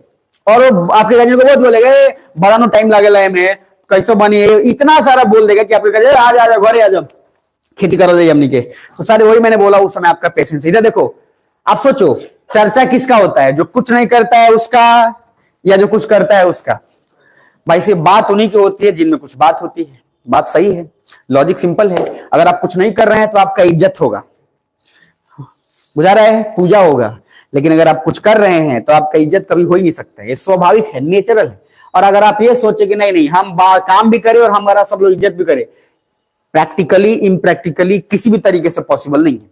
इससे जब जब आप अपना कदम आगे बढ़ाएंगे आपके 10 लोग खींचने वाले आ जाएंगे, और जहां चुपचाप रह जाइए ना उस घर में सब लोग ये बात बोलेगा, सब बड़ा बड़ा मतलब हरामी टाइप, लेकिन वो जबान वो बड़ा शांत बाबू, क्या शांत बोका है समझ रहा है, उसको कुछ करना नहीं है जीवन में, खा के थौसा बना हुआ है, वो खा रहा है सो रहा है, खा रहा है सो रहा है, बाथरूम जा रहा है, खा रहा है सो रहा है, बाथरूम जा रहा है, हो गया, कुछ उसका और ड्यूटी नहीं है। इस तरीके से कभी भी अपने जो है ध्यान समझिएगा। राजीव गांधी अगर आते और बोलते कि सब ठीक चल रहा है, आपको किसी से नहीं इकोनॉमी में बढ़ाना है, कुछ नहीं करना है, शांति से रहना है, तो राजीव गांधी के कभी देते नहीं होने वाला था। इधर देखो राजीव गांधी अगर तमिल को कुछ काम नहीं मदद करते तो देश के पीएम का क्या फायदा, जब देश का आदमी दूसरे देश में गोली खा रहा हो और उस देश का पीएम शांति से बैठ के यहाँ ताली बजा रहा हो, तो क्या ही फायदा है। तो मरा, लेकिन सर श्रीलंका को बैकफुट पे तो लेके गया, और ऐसा बैकफुट पे ले गया, हमारा कोई नेचर नहीं था। हमने क्यों मारा था? क्योंकि पाकिस्तान का मदद किया था, किसने? श्रीलंका ने। अरे याद है ना कि सर फ्लाइट दे दिया क्या, वो हमारा अंदर उतारो और उतार के ले जाओ ईस्ट पाकिस्तान में। बताओ इतना जब फायदा दोगे तो सर फायदा आपको भी तो चाहिए। श्रीलंका आज देखिए इधर आज कहाँ है, बैकफुट पे, और ऐसा बैकफुट पे है कि वहां का प्रधानमंत्री गायब है, दोनों भाई गायब हो गया। जवर्धना जो है ना, महिला जवर्धना नहीं, जवर्धना दोनों गायब हो गए। बताइए देश का प्रधानमंत्री कैसा बकलोल टाइप आदमी है कि जब देश खतरे में है तो फ्लाइट निकाल के और दूसरे देश में भाग गया। अब इससे शर्मनाक क्या ही होगा, क्या ही कैसा कैसा लीडर वहां का प्रधानमंत्री बन जाता है। दोनों भाई हुए थे, समझ में आ रहा है, दोनों वही चंठोक एकदम। आगे ये नेक्स्ट, अब उसके बाद अब जब आगे आइएगा तो दो चीज मिलेगा। राजीव गांधी ने एक चीज क्रिएट किया, इंदिरा गांधी ने जो स्टार्ट किया था उसको राजीव गांधी ने कंटिन्यू किया, लेकिन राजीव गांधी का एक कंट्रीब्यूशन बहुत बड़ा था। वो क्या कंट्रीब्यूशन है? चाइना के साथ रिलेशन। इन्होंने देखा कि सबसे बड़ा प्रॉब्लम क्या चल रहा है, अभी देखा कि यार चाइना हरामखोर हमको बॉर्डर में उलझा दे रहा है बार बार, तो इन्होंने सोचा कि अब फरियाई लेते हैं बोल के, कब तक मरेंगे, हर दिन मरने से अच्छा है कि आज या तो आर पार कर दें, तू नहीं तो बात खत्म। तो बोला चाइना से कि क्या चाहता हो, सिंपल बोला कि यार ये दो काम है, या तो तुम बॉर्डर सुलझाओ या फिर तुम हमसे बिजनेस करो, दोनों में से कोई एक करो, क्योंकि ऐसे काम नहीं चलेगा। जब तुम बिजनेस करोगे तुम पे भी दबाव रहेगा और हम पे भी दबाव रहेगा, तुम भी प्रॉफिट कमाओगे हम भी प्रॉफिट कमाएंगे। इसीलिए खिलौने का सबसे बड़ा मार्केट और चाइनीज फोन आज से 10 साल 15-20 साल पहले सब कुछ चाइना का ही था, A to Z, जो लेके आपका मेडिकल इक्विपमेंट से लेकर खिलौना तक सब कुछ किसका था? चाइना का था, क्योंकि हमने उसके साथ बिजनेस करा। भाई अगर हम उसके साथ बिजनेस नहीं करते तो चाइनीज माल यहां आता ही नहीं, लेकिन हमने बिजनेस इसलिए किया क्योंकि हमको पता था कि अगर हम अभी डेवलप अपना से करेंगे तो बहुत साल लग जाएगा। और अभी का क्या कॉन्सेप्ट चल रहा है, मेड इन इंडिया के made in China, made in India. तो अभी का सिचुएशन और उस समय का सिचुएशन दोनों में डिफरेंस है। उस समय क्या राजीव गांधी ने गलत किया चाइना के साथ? नहीं, रिलेशन उसके साथ इसलिए लगा क्योंकि नेशनल इंटरेस्ट ये था कि हमारे लोगों को जरूरत था, भाई पैसा था नहीं देश के पास, इकोनॉमी इतना लुढ़का हुआ है और उसमें सबको जरूरत का डिमांड भी पूरा करना है, तो कोई ऐसा देश के साथ रिलेशन बनाना है कि माल सस्ता मिल जाए और हमारा जो काम हो जाए। और वो चाइना हमारा फुलफिल कर रहा था तो हमने चाइना के साथ इसलिए मिला। अब आम आदमी क्या सोचता है? आम आदमी क्या सोचेगा? हम चाइना से मिलो, दुश्मन बा, पटीदार से मिलो, पटीदार हुए बजन हमारे घर में आग लगा रहे, पुअरा में आग लगा दिल रहे, अब उससे मिलेंगे, ये आम आदमी है। लेकिन यहाँ बात यार देश की है, करोड़ों अरबों लोगों की है, और जब करोड़ों अरबों लोगों की बात है तो देश का पीएम नेशनल इंटरेस्ट देखेगा, अपना पर्सनल ईगो नहीं देखेगा। कुछ बुझा रहा है? जब आप पर्सनल ईगो देखना बंद कर दीजिएगा और पूरा फैमिली के हिसाब से सोचिएगा, उस दिन समझिए कि आप संत पुरुष बन गए हैं और आप जिम्मेदारी संभाल लिए। अब आगे ये जरा, तो पहला इन्होंने कॉन्सेप्ट दिया, देखो इधर इनके साथ 3 प्रॉब्लम था। एक तो इंदिरा गांधी का जब डेथ हुआ तो फिर हाहाकार मच गया पूरा राजनीति में, और इनका ड्रामेटिक डेथ हुआ था भाई, ये तो नॉर्मल डेथ नहीं था। सोचो बॉडीगार्ड मार दिया, और बॉडीगार्ड अगर मार दिया तो बॉडीगार्ड मारने के बाद एक दंगा और डिस्क्रिमिनेशन फैला दिया गया, विद्रोह फैला दिया गया, भाई ये जो सांप्रदायिक विद्रोह हो गया सिख के बीच में और इनके बीच में फलना ठिकाना, तो एक उसको भी टैकल करना था, और दूसरा उसी बीच में पीएम भी बनने हैं। अब इधर रो रहे हैं और दूसरी तरफ शपथ चल रहा है। राजीव गांधी का शपथ ज्यादा वीडियो देखिएगा कभी जाके, बड़ा जबरदस्त तरीके से है, ड्रामेटिक तरीके से वो भी है। अब यहाँ पे जो है 3-4 चीज इनके लिए इंपॉर्टेंट है, हेडिंग डाला है, ध्यान से देख लेना। पहला है लिबरल इकोनॉमी, दिख पा रहा है इधर? लिबरल इकोनॉमी का मतलब है आउटवर्ड इकोनॉमी। क्या नेहरू जी आउटवर्ड इकोनॉमी कर रहे थे कि इनवर्ड कर रहे थे? इनवर्ड। वो किसी भी देश के साथ जुड़ना ही नहीं चाहते थे, क्योंकि हमको अभी भी डर था कि अंग्रेज हमारे लिए बिजनेस करने ही आया था और बर्बाद करके गया। सुन पा रहे हैं? हम डरे हुए थे, हम सहमे हुए थे। शास्त्री जी ने भी उतना खुलेआम नहीं किया। इंदिरा गांधी ने एक स्टेप आगे बढ़ाया, पूरा दोनों कदम नहीं, एक कदम आगे बढ़ाया, और अब दोनों कदम आगे बढ़ा दिया। कौन? राजीव गांधी ने। अब बोला कि अब अगर नहीं आउटवर्ड इकोनॉमी किए ना, देश का जनता भूखे मर जाएगा। तो अब सिचुएशन क्या चेंज क्यों हुई है? चेंज। और हमने आउटवर्ड इकोनॉमी किया, और आउटवर्ड इकोनॉमी को हम बोलते हैं लिबरल इकोनॉमी। लिबरल इकोनॉमी का सिंपल मीनिंग है लिबरलाइजेशन करना, और लिबरलाइजेशन उदारीकरण। इसका मतलब क्या है कि बाहर के कंपनी को हम इंडिया में आने के लिए परमिशन दे रहे हैं, और ये भी व्यवस्था कि उसको टैक्स भी हम उससे ज्यादा नहीं लेंगे, ताकि ज्यादा से ज्यादा कंपनी हमारे यहाँ आए, बिजनेस करे, उसका प्रॉफिट वो भी कमाए, और हमारे देश के लोगों को भी प्रॉफिट हो, इंप्लॉयमेंट मिले। अरे बुझा रहे? अगर हम आपको बोले आप यहाँ कि आप तुम कंपनी लगाओ, गवर्नमेंट ने बोला तुमको कंपनी लगाओ, अरे कंपनी वो लगाएगा तो उसको पैसा चाहिए, और पैसा जब गवर्नमेंट के पास ही नहीं है तो तुमको कैसे देगा? तो उससे बेहतर क्या है, जो एक कंपनी ऑलरेडी फला फूला हुआ है उसको बुलाओ, उसके पास पैसा है, वो यहाँ इन्वेस्ट करेगा, उसके वजह से जॉब क्रिएट होगा और प्रॉफिट मिलेगा। हाँ या ना? तो लॉजिक क्या है? हमारे पास जब पैसा नहीं था तो हमने आउटवर्ड इकोनॉमी का सहारा लिया, और राजीव गांधी ने आउटवर्ड इकोनॉमी का सहारा लेने के बाद क्या बोला? Rajiv Gandhi said it will faster economic development of India, इसलिए his focus was on engaging with anyone, जिसके साथ वो हेल्प हमारा कर सकता है डेवलपमेंट को फास्ट करने में। दो तरीका है जी, देखो, एक तरीका है हम उससे मदद नहीं लेंगे हरामखोर से, क्योंकि उसका मदद लेंगे वो हमको बार बार बोलता है तो हमारा डेवलपमेंट स्लो होगा, और दूसरा मदद ये है कि हम अगर थोड़ा सा मदद लेंगे तो हमारा डेवलपमेंट फास्ट हो जाएगा। तो फिर क्या दिक्कत है? अगर उससे हमने इतना मदद ले लिया जिसके कारण अगर आगे बढ़ गया तो ले लो मदद, उसको चुका देना। तो सर यहाँ पे इनका सिंपल मतलब था कि अगर हम रुक गए अभी और ईगो पे ले लिए तो इंडिया पीछे रह जाएगा। हम चाहते हैं अब डेवलपमेंट तेजी से हो, तो इसलिए हमने बोला कि भाई जिससे मदद लेने के बाद हो सकता है हो। अब कुछ लोग बोले क्या, आपको याद नहीं है 1962 में चाइना ने क्या किया था हमारे साथ? आपके पापा भी परेशान हो गए थे। पापा कि दादा? सर नेहरू जी 1962 में थे, और 62 में वही परेशान हुए थे सबसे ज्यादा। कुछ बुझा रहे कि नहीं बुझा रहे? पक्का जिंदा हो ना? आज फर्क भी नहीं पड़ता है हमको आज हम बताए भी करेंगे, समझ में आ रहा है? जिस दिन जो करना है उस दिन करके जाएंगे। तो 62 में क्या हुआ? प्लीज अलर्ट रहना। 62 को सब लोग बोला कि यार चाइना हमारे विश्वास कैसे कर सकते हैं? राजीव गांधी बोले कब तक रोगे वे, कब तक रोगे कि 1962 में हुआ, अब तो जो हो गया सो हो गया, अब हो गया सो हो गया। अब आगे जब हमारा पूरा देश का अभी जनता को जरूरत है कि पैसा और कंपनी और फैक्ट्री का, तो अभी उसके साथ हम ट्रीटी करेंगे। तो 1962 के बाद हमने कांड किया, and Rajiv Gandhi said if outward economy can be developed with China, then हमको कोई प्रॉब्लम नहीं है चाइना से रिलेशन रखने में। चाहे 1962 में क्या किया नहीं किया, उसमें दोनों की गलती है, मिसअंडरस्टैंडिंग था। और हमारा सिर्फ इसलिए नहीं था कि चाइना जबरदस्ती हम पे कब्जा किया, हमारा भी मिसअंडरस्टैंडिंग था, उसका भी मिसअंडरस्टैंडिंग था। आगे नेक्स्ट राजीव गांधी ने दूसरा बात बोला, also said India will remain dominant. एक बात फिर उन्होंने बोला जो इंदिरा गांधी ने बोला था, हम चाहते हैं पावर पॉलिटिक्स में ऊपर आना। राजीव गांधी ने बोल दिया इंडिया विल बी डोमिनेंट, फिर पाकिस्तान बुरा मान जाएगा। इनडायरेक्टली हमने पहली बार ये बोला कि हम पावर एसर्ट करना चाहते हैं, हमारे अंदर भी वो कैपेबिलिटी है कि हम आगे बढ़ना चाहते हैं, पावर एसर्ट करना चाहते हैं। यानी कि पाकिस्तान कह रहा है कि देखिए राजीव गांधी क्या बोल रहे हैं। अच्छा, राजीव गांधी को पाकिस्तान बच्चा समझ रहा था, बहुत बड़ा भूल किया वो, इतना बड़ा भूल कोई नहीं किया। श्रीलंका उनको और महा बच्चा समझ रहा था कि का नया नया अलवड़न तले तमिल के निपटा देंगे। समझ में आ रहा है? ऐसा निपटाया कि मामला निपटी गया उसी का। आगे अगर एडवर्सरीज डेवलप न्यूक्लियर कैपेबिलिटी, तो सीधा इन्होंने बोला कि अब अगर न्यूक्लियर कैपेसिटी, एडवर्सरीज बोल रहा है, विरोधी, यहाँ एडवर्सरीज का मतलब हमारा पाकिस्तान से थोड़ा टारगेट है। अगर वो बना लिया है, वो बना रहा है, तो हम पीछे नहीं हटेंगे और हम उसका जवाब देंगे। तो ईंट से ईंट बजा देंगे कि ईंट से पत्थर बजा देंगे? ईंट से ईंट बजा देंगे पत्थर बजा देंगे तो और अच्छा है, ईंट पहले टूट जाएगा। नोट इधर, इंटरव्यू में कभी कभी पूछता है we are not dominant by nature, हमने बस इसलिए जो भी कुछ किया उसके पीछे सिर्फ एक ही चीज था, हमारा सोवर्निटी चैलेंज होने को कगार पे था, इसलिए हमने सारा कुछ किया। हमने कभी भी पहला कदम बढ़ाया नहीं, और इतिहास गवाह है, हमने कहा किसी भी कभी अटैक किया है। उसके बाद नेक्स्ट एक और नरसिम्हा राव है, लेकिन राजीव गांधी के समय मैंने 2-3 चीज यहाँ पे राइट साइड वाला जरा एक बार पढ़ना जो लिखा है इसको।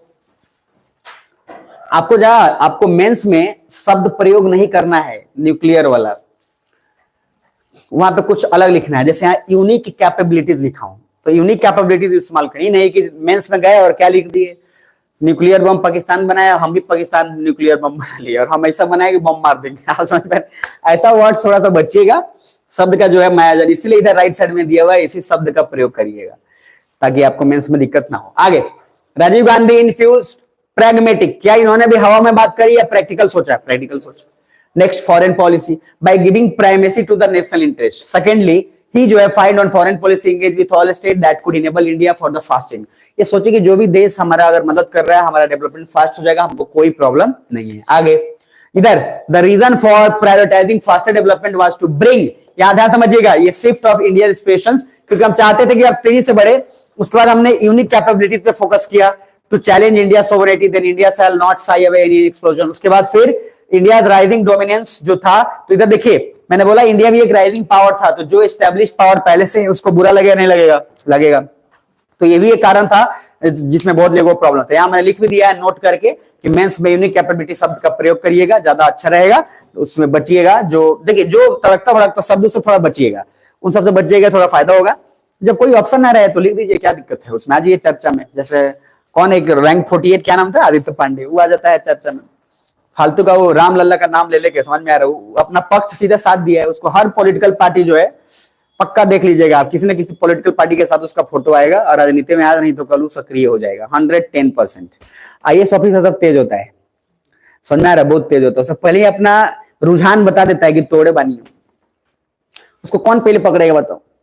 जिस तरीके को राम लल्ला का रामचरितमानस का महाभारत का खाली बात करते रहता है कि राम जी हमारे गुरु, कौन पकड़ेगा? अब आप समझ पा रहे हैं, वही पकड़ करेगा, दूसरा कोई नहीं पकड़ेगा। कांग्रेस अपना हित इसलिए साधेगा कि पकड़ पहला आदमी को, कि इसको नॉलेज है, और नॉलेज है तो अगर कांग्रेस जब इसको पकड़ेगा तो सर बीजेपी को उसी के बात में उलझाने के लिए काम आएगा ये, और लोग भरोसा भी तो करेंगे इस पे कि कोई नॉलेजेबल है और ये फैला दिया अपना रायता। तो कांग्रेस उसको इसलिए कैप्चर करेगा। जैसे आपको याद है मध्य प्रदेश में जो अभी सीएम बने मोहन यादव, तो मोहन यादव को बताने से पहले, इलेक्शन से पहले मोहन यादव कांग्रेस ने खूब उनको कैप्चर किया, क्योंकि कांग्रेस को पता था कि मोहन यादव के पास ओबीसी एससी एसटी का वोट बहुत है और ग्राउंड लेवल पे है उसके पास। तो कांग्रेस उसको खूब पैसा का ऑफर दिया कि मोहन जी ऐसा है कि अगर आप एक बार इधर आ गए तो हम तो जो है मामला निपटा देंगे। और उसके बाद जो है, उससे पहले बीजेपी वाला था, तो चूंकि बीजेपी पार्टी की तरफ से थे, लेकिन कांग्रेस उनके पास पहुंचा था बहुत बढ़िया से। उसको पता था कि सारा वोट हर जगह बराबर बराबर मिलेगा, लेकिन मोहन यादव टर्निंग पॉइंट होगा। तो बीजेपी मोहन यादव से पहले सेट कर लिया मामला कि भैया देखो तुमको बनाएंगे सीएम, समझ में आ रहा है। और मामा जी को मना लिया, पहले मामा जी को मना लिया, क्योंकि सर एक ही आदमी तय कर रहा था डिसीजन, वो था मोहन यादव। सब जगह लगभग बराबर सीट का लड़ाई होता, तो मोहन यादव को ऑफर कांग्रेस में दिया। मोहन यादव पहले तो नहीं बोले इटली की तरह, याद है हम लोग अगर कहीं मेरा वीडियो देखा होगा, वो सोचा कि इटली वाला चक्कर में नहीं पड़ना है, इसीलिए मोहन यादव कहा कुछ नहीं, लेकिन मोहन यादव को डील अच्छा लगा था और मोहन यादव कांग्रेस के प्रति ये रुझान था कि लगभग चल जाएगा। तभी बीजेपी ने एक मास्टर स्ट्रोक कर दिया और उसमें से अपने फोटो में से शिवराज सिंह चौहान का फोटो ही गायब कर दिया। इसका मतलब मोहन यादव को अब बिलीफ हो गया कि सीएम का कैंडिडेट अब बीजेपी उनको नहीं बनाएगा। जब मोहन यादव को पूरा गारंटी मिल गया कि अब हम सीएम बनेंगे, तब मोहन यादव बीजेपी को फाइनली हाँ कर दिया। भाई नेता में बोलता है, नेता सब क्या बोलता है, वो बाप बोला नेता वाला कि राजनीति सीखना है तुमको, बेटा को सिखाने वाला था। बेटा बोला हम सब सीख गए हैं, तो बोला अच्छा सीख गए, वो काम करो, छत पर से कूदो, हम नीचे हैं खड़ा रहेंगे। बोला पक्का कूद जाओ, कूदा, छोड़ दिया। बोला ये राजनीति है, भरोसा नहीं करना है, समझ में आ रहा है किसी पे। तो राजनीति में भरोसा तो कुछ नहीं चलता है, कुदा दिया बाप छोड़ दिया।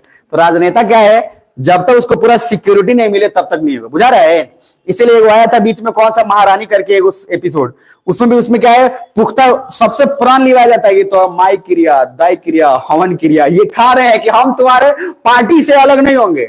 और फिर जाके 15-20 दिन बाद बदल गया, हवन करवाया जा रहा है प्रभु का कसम छू के कि हम कसम खाते हैं हम तुम्हारे ही साथ रहेंगे, और हर 15-20 दिन पे बदला बदली हो जा रहा है। तो नेतागिरी जो है उसमें दिखाया, हालांकि इतना भी वर्स्ट नहीं होता है, लेकिन फिर भी वर्स्ट तो होता ही है। तो लॉजिक क्या है, कांग्रेस ने ऑफर दिया उसी तरीके से इधर भी ध्यान से देखिए, ये पूरा का पूरा जो है आपको जो राजीव गांधी वाला प्रोसेस इसके पहले जो मैंने दिखाया उसमें राजीव गांधी के पास दो सिनेरियो था। राजीव गांधी के पास पहला सिनेरियो ये था कि बेटा ऐसा है कि तुम चाइना के साथ मत छेड़ो मामला, क्योंकि 1962 का मामला जो है फिर चाइना बर्बाद करेगा। राजीव गांधी बोले बेटा ऐसा है कि अब हम रुक के कुछ करेंगे नहीं, जो हो गया सो हो गया, डेवलपमेंट किया। उसी के कारण यहां देखिए नरसिम्हा राव, इनका जरा देखिएगा पूरा मामला ही चेंज हो जाएगा। पहला सबसे first, Rao becomes PM when struggling international environment. क्यों? राजीव गांधी का डेथ होना, श्रीलंका में तबाही मचाना और पूरा का पूरा वर्ल्ड को यह संदेश चला जाना कि इंडिया शांति देश नहीं है। नरसिम्हा राव के पास सबसे ज्यादा प्रेशर था, तो प्रेशर ये स्ट्रेस रिलीज करने के लिए उन्होंने नेहरू जी की तरह सहारा लिया। ध्यान समझिएगा भैया, इसका नहीं लिया इन्होंने, ठीक है, इनको सहारा नहीं, इन्होंने प्रभु का सहारा लिया। मेरा कोई ना सहारा बिन तेरे, यही ना है गुरुदेव सवरिया मेरे। ये नरसिम्हा राव बड़े भक्त आदमी टाइप थे, ध्यान से समझिएगा। इन्होंने बोला दो चीज, कोल्ड वार खत्म हो रहा है 1991, क्योंकि सर रसिया टूट रहा है ना, 88 से शुरू हो गया। और 88 से समय मैंने बोला अफगानिस्तान में था रसिया कि पाकिस्तान में था? अफगानिस्तान में था। आगे आया, सब कनेक्ट कर लो। अब सर कनेक्ट करोगे तो इंडियन इकोनॉमिक क्राइसिस, दो कारण से। पहला क्योंकि sir there is change in economic pattern and उसके कारण सर यूएसएसआर ब्रेकडाउन हो गया। सो हम लोग आर्म्स कहां से लेंगे, क्योंकि यूएसएसआर हमको मदद कर रहा था। अब हमारा यूएसएसआर जो है हथियार कहां से लेंगे, क्योंकि हमारा एक भुजा कट गया। रसिया नहीं चाहते हुए रसिया हम पे, देखो रसिया के साथ हम क्यों थे, क्योंकि रसिया ने हम पे कभी कम्युनिज्म थोपा नहीं। रसिया हमको फ्रेंड की तरह ट्रीट किया, अमेरिका सर्वेंट की तरह ट्रीट किया। अमेरिका का सिंपल कहना है पैसा देंगे पोछा मार। समझ में आ रहा है? रसिया का क्या है, नहीं भाई वी आर फ्रेंड। और रसिया ने अपने पॉलिसी में बोला कि India and we are friend, और अमेरिका का कुछ नहीं है। इसलिए आपकी बार मोदी जी का अभी का पॉलिसी देखो, आपकी बार फ्रेंड की तरह ट्रीट किया कि सर्वेंट की तरह, फ्रेंड की तरह। और दोनों चेस कर रहा था, लाइव मीडिया में नहीं रहे थे। बाइडेन ये उसका वाइस प्रेसिडेंट के साथ भी कर रहा है, सबके साथ चेस चल रहा है। तो अब पहली बार आपको इतिहास में देखने को मिला कि अमेरिका का जो है राष्ट्रपति इंडिया के राष्ट्रपति के साथ चेस करते मिला है। वरना अमेरिका का राष्ट्रपति हमेशा ट्रीट ऐसे करता था जैसे इंडिया इज ए लाइक ऐसा है कि एक सर्वेंट की तरह है और हम उस पर एहसान कर रहे हैं। तो ये हमारा स्टेटस और एटीट्यूड पहले के पीएम और इन सब के कारण होते हुए आज बढ़ा है, अदरवाइज मामला नहीं होता है। आगे इसे सारे ब्रेकडाउन, हम लोग हथियार कहां से लेंगे? अब देखो हथियार कहां से लेंगे, तो raw has to take hard decision, so India focus on strategic plus economy with USA. इन्होंने क्या बोला, रसिया टूट गया। अरे भाई देखो ना, रसिया टूट गया, अब ऑप्शन कौन बचा, यूनिपोलर। अब बताओ नेशनल इंटरेस्ट में किसके साथ जुड़ना फायदा है, यूएसए के साथ क्यों? अच्छा बताओ, नॉन अलाइनमेंट में नेहरू जी क्या बोले थे? बात सही है, हम जिससे जुड़ना चाहे जुड़ेंगे। अगर नेहरू जी ने वो फैसला उस समय नहीं लिया रहता तो हम अमेरिका से नहीं जुड़ते। और अमेरिका जब नरसिम्हा राव को बहुत सारा कुछ जब बोलने लगा तो मतलब कि इंदिरा गांधी के बारे में भूल गए तुम, इंदिरा गांधी ने हमको ऐसा ऐसा बोला था, राजीव गांधी ने हमको ऐसा ऐसा बोला था। नरसिम्हा राव बोले हुजूर ऐसा है, वक्त जब बुरा हो तो डैश को भी बाप बनाना पड़ता है। तो अभी जो है आप कुछ भी बोलिएगा तो हमको दिख नहीं रहा है। क्यों? क्योंकि अभी हमारा नेशनल इंटरेस्ट क्या है, आपसे जुड़ना है। समझ में आ रहा है? और नेशनल इंटरेस्ट जब आपसे जुड़ना है तो हमको कोई घंटा फर्क नहीं पड़ता, जितना मन करिए लो। समझ में आ रहा है? बट हमारा एक जितना अरब और ये सब जो है पॉपुलेशन, उसको मेंटेन करना है। हमारा देश अभी आपके लिए चल रहा है। अमेरिका बोला खुश हुआ, चल ठीक है। पहली बार आपको दिखेगा कि रॉ ने, यहां बताइए क्या इसने हवाबाजी में डिसीजन लिया कि प्रैक्टिकल ग्राउंड पे लिया? प्रैक्टिकल, क्योंकि इसको पता था कि रसिया को अभी जुड़ने में ठीक ठाक वक्त लग जाएगा और तब तक हमारा देश का इकोनॉमी फिर पीछे चल जाएगा, जो राजीव गांधी ने शुरुआत किया था। तो हमको तब तक किसी तरीके से एक ही आदमी बच रहा है, कौन है? यूएसए। और यूएसए बच रहा है तो यूएसए के साथ करना पड़ेगा। तो हर पीएम में से किसी पीएम को आपको देख के ऐसा लग रहा है क्या कि किसी ने पर्सनली कुछ लिया है? नहीं, हर किसी ने देश के लिए काम किया है। आगे नेक्स्ट 1993 में एक वर्ड इस्तेमाल हुआ, लुक ईस्ट पॉलिसी। ये लुक ईस्ट पॉलिसी कोई ऑफिशियल टर्म नहीं है, पहली बात, ये मीडिया वाले ने इस्तेमाल किया। पूरब की तरफ देखो, समझ में आ रहा है? और इसलिए देखो क्योंकि वो कंट्री साउथ ईस्ट एशिया वाले, समझ में आ रहा है? साउथ ईस्ट एशिया में कौन कौन? अरे सारा इंडोनेशिया, सबके सब, यानी कि south east Asia, Laos, Vietnam वाले कंट्री को जोड़ो और जोड़ के उनको अलग अलग ऑर्गेनाइजेशंस बनाओ और उनको अपने काम में लगाओ और उनको मदद भी करो और उन्हीं से अपना भी बिजनेस भी करो। तो इन्होंने लुक ईस्ट पॉलिसी मीडिया ने बना दिया। So this again is a proof of pragmatic and sir ये प्रैक्टिकल ग्राउंड पे सारा फैसला लिया जा रहा है, कोई ऐसे नहीं लिया जा रहा है। क्लियर है यहां तक?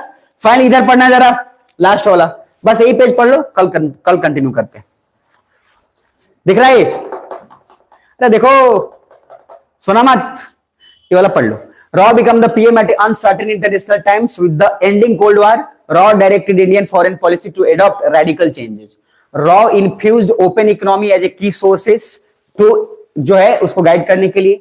Diversification due to uncertainty called by disintegration of USSR. The strategic diversification and need for experiential economic diplomacy led to raw to depend चाहिए। बस इसमें ओवरऑल कहने का मतलब है कि रॉ ने लगभग वो सारा काम करने की कोशिश करी जो रसिया करता था हमारे लिए, उसका भरपाई करने के लिए हमने अमेरिका की तरफ भी देखा और हमने साउथ ईस्ट एशिया पॉलिसी जो लुकिस्ट पॉलिसी के नाम से पॉपुलर हो गया उन सारे कंट्री की तरफ भी देखा। साउथ ईस्ट एशिया जब भी बोले तो रॉ ने सिंपली सेड कि open economy that means going through the capitalist या ग्रोथ थ्रू द कैपिटलिज्म। इधर देखो पहली बार किसी देश का पीएम ने बोला कि हम अब ओपन इकोनॉमी को अलाउ कर रहे हैं और हमारा विकास जो है कैपिटलिज्म के थ्रू होगा। काहे हमने कैपिटलिज्म का वर्ड का इस्तेमाल किया क्योंकि रसिया अभी नहीं बचा है हमारे पास। और ओवरऑल आपको देख के क्या लगता है कि वाकई में इंडिया किसी के साथ जुड़ा है क्या? नहीं। और सच में नॉन एलिमेंट पॉलिसी कितना दिमागदार पॉलिसी है कि हम आपसे भी जुड़े हैं, आपसे भी जुड़े हैं, आपसे भी नहीं जुड़े हैं, आपसे भी नहीं जुड़े हैं, एकदम बराबर हिसाब किताब।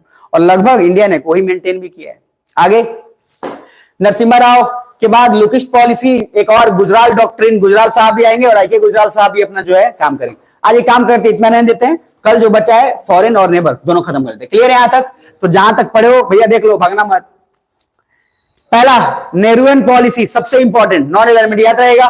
तो नॉन एलिमेंट का ये पॉलिसी आपको ध्यान में रखना है, सिंपल कि हम सबसे जुड़े हुए हैं, सबसे नहीं भी जुड़े हुए हैं। आगे उसके बाद आए नेहरूवियन पॉलिसी के बाद इंदिरा गांधी। इंदिरा गांधी के शास्त्री जी ये नाम इधर ध्यान रखना, इसमें से बहुत सारे ऐसे पीएम का नाम नहीं भी है, ध्यान से समझना, जो कुछ दिन तक रहे।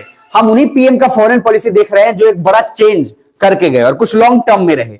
अब जो कम समय के लिए रहे और कुछ काम, मान लो जो आदमी 2 महीना ही रहा, अब 2 महीने में वो मतलब कितना ही क्या ही कर लेगा। और अगर उतना 2 महीने में भी कुछ किया रहता तो इसमें नाम जुड़ा हुआ। इसीलिए जो पीएम का नाम मैं यहां बता रहा हूं, पीएम का नाम याद रखना, फॉरेन पॉलिसी अपने आप सारा याद आ जाएगा। और जब याद नहीं आया तो उस समय का ऐसे रिलेट करना कि कोल्ड वॉर चल रहा था कि नहीं, वर्ल्ड वॉर चल रहा था कि नहीं। अगर इस तरीके कुछ सिचुएशंस याद आ जाए तो आपको अपने आप फॉरेन पॉलिसी याद आ जाएगा। क्लियर है? तो पहला बोलना सबसे पहले तेजी में, पहला कौन? नेहरू जी की शास्त्री जी, फर्स्ट नेहरू, दूसरा लाल बहादुर शास्त्री, तीसरा इंदिरा गांधी, चौथा राजीव गांधी, पांचवा नरसिम्हा राव। बार बार बोलना क्योंकि सर राजीव गांधी तक तो याद रहता है, नरसिम्हा राव का नाम ज्यादा आम आदमी के जुबान पे रहता नहीं है तो भूल जाएगा। नरसिम्हा राव की जगह पे उधर क्या है, सिम्हा राव कर देगा, ध्यान समझिएगा।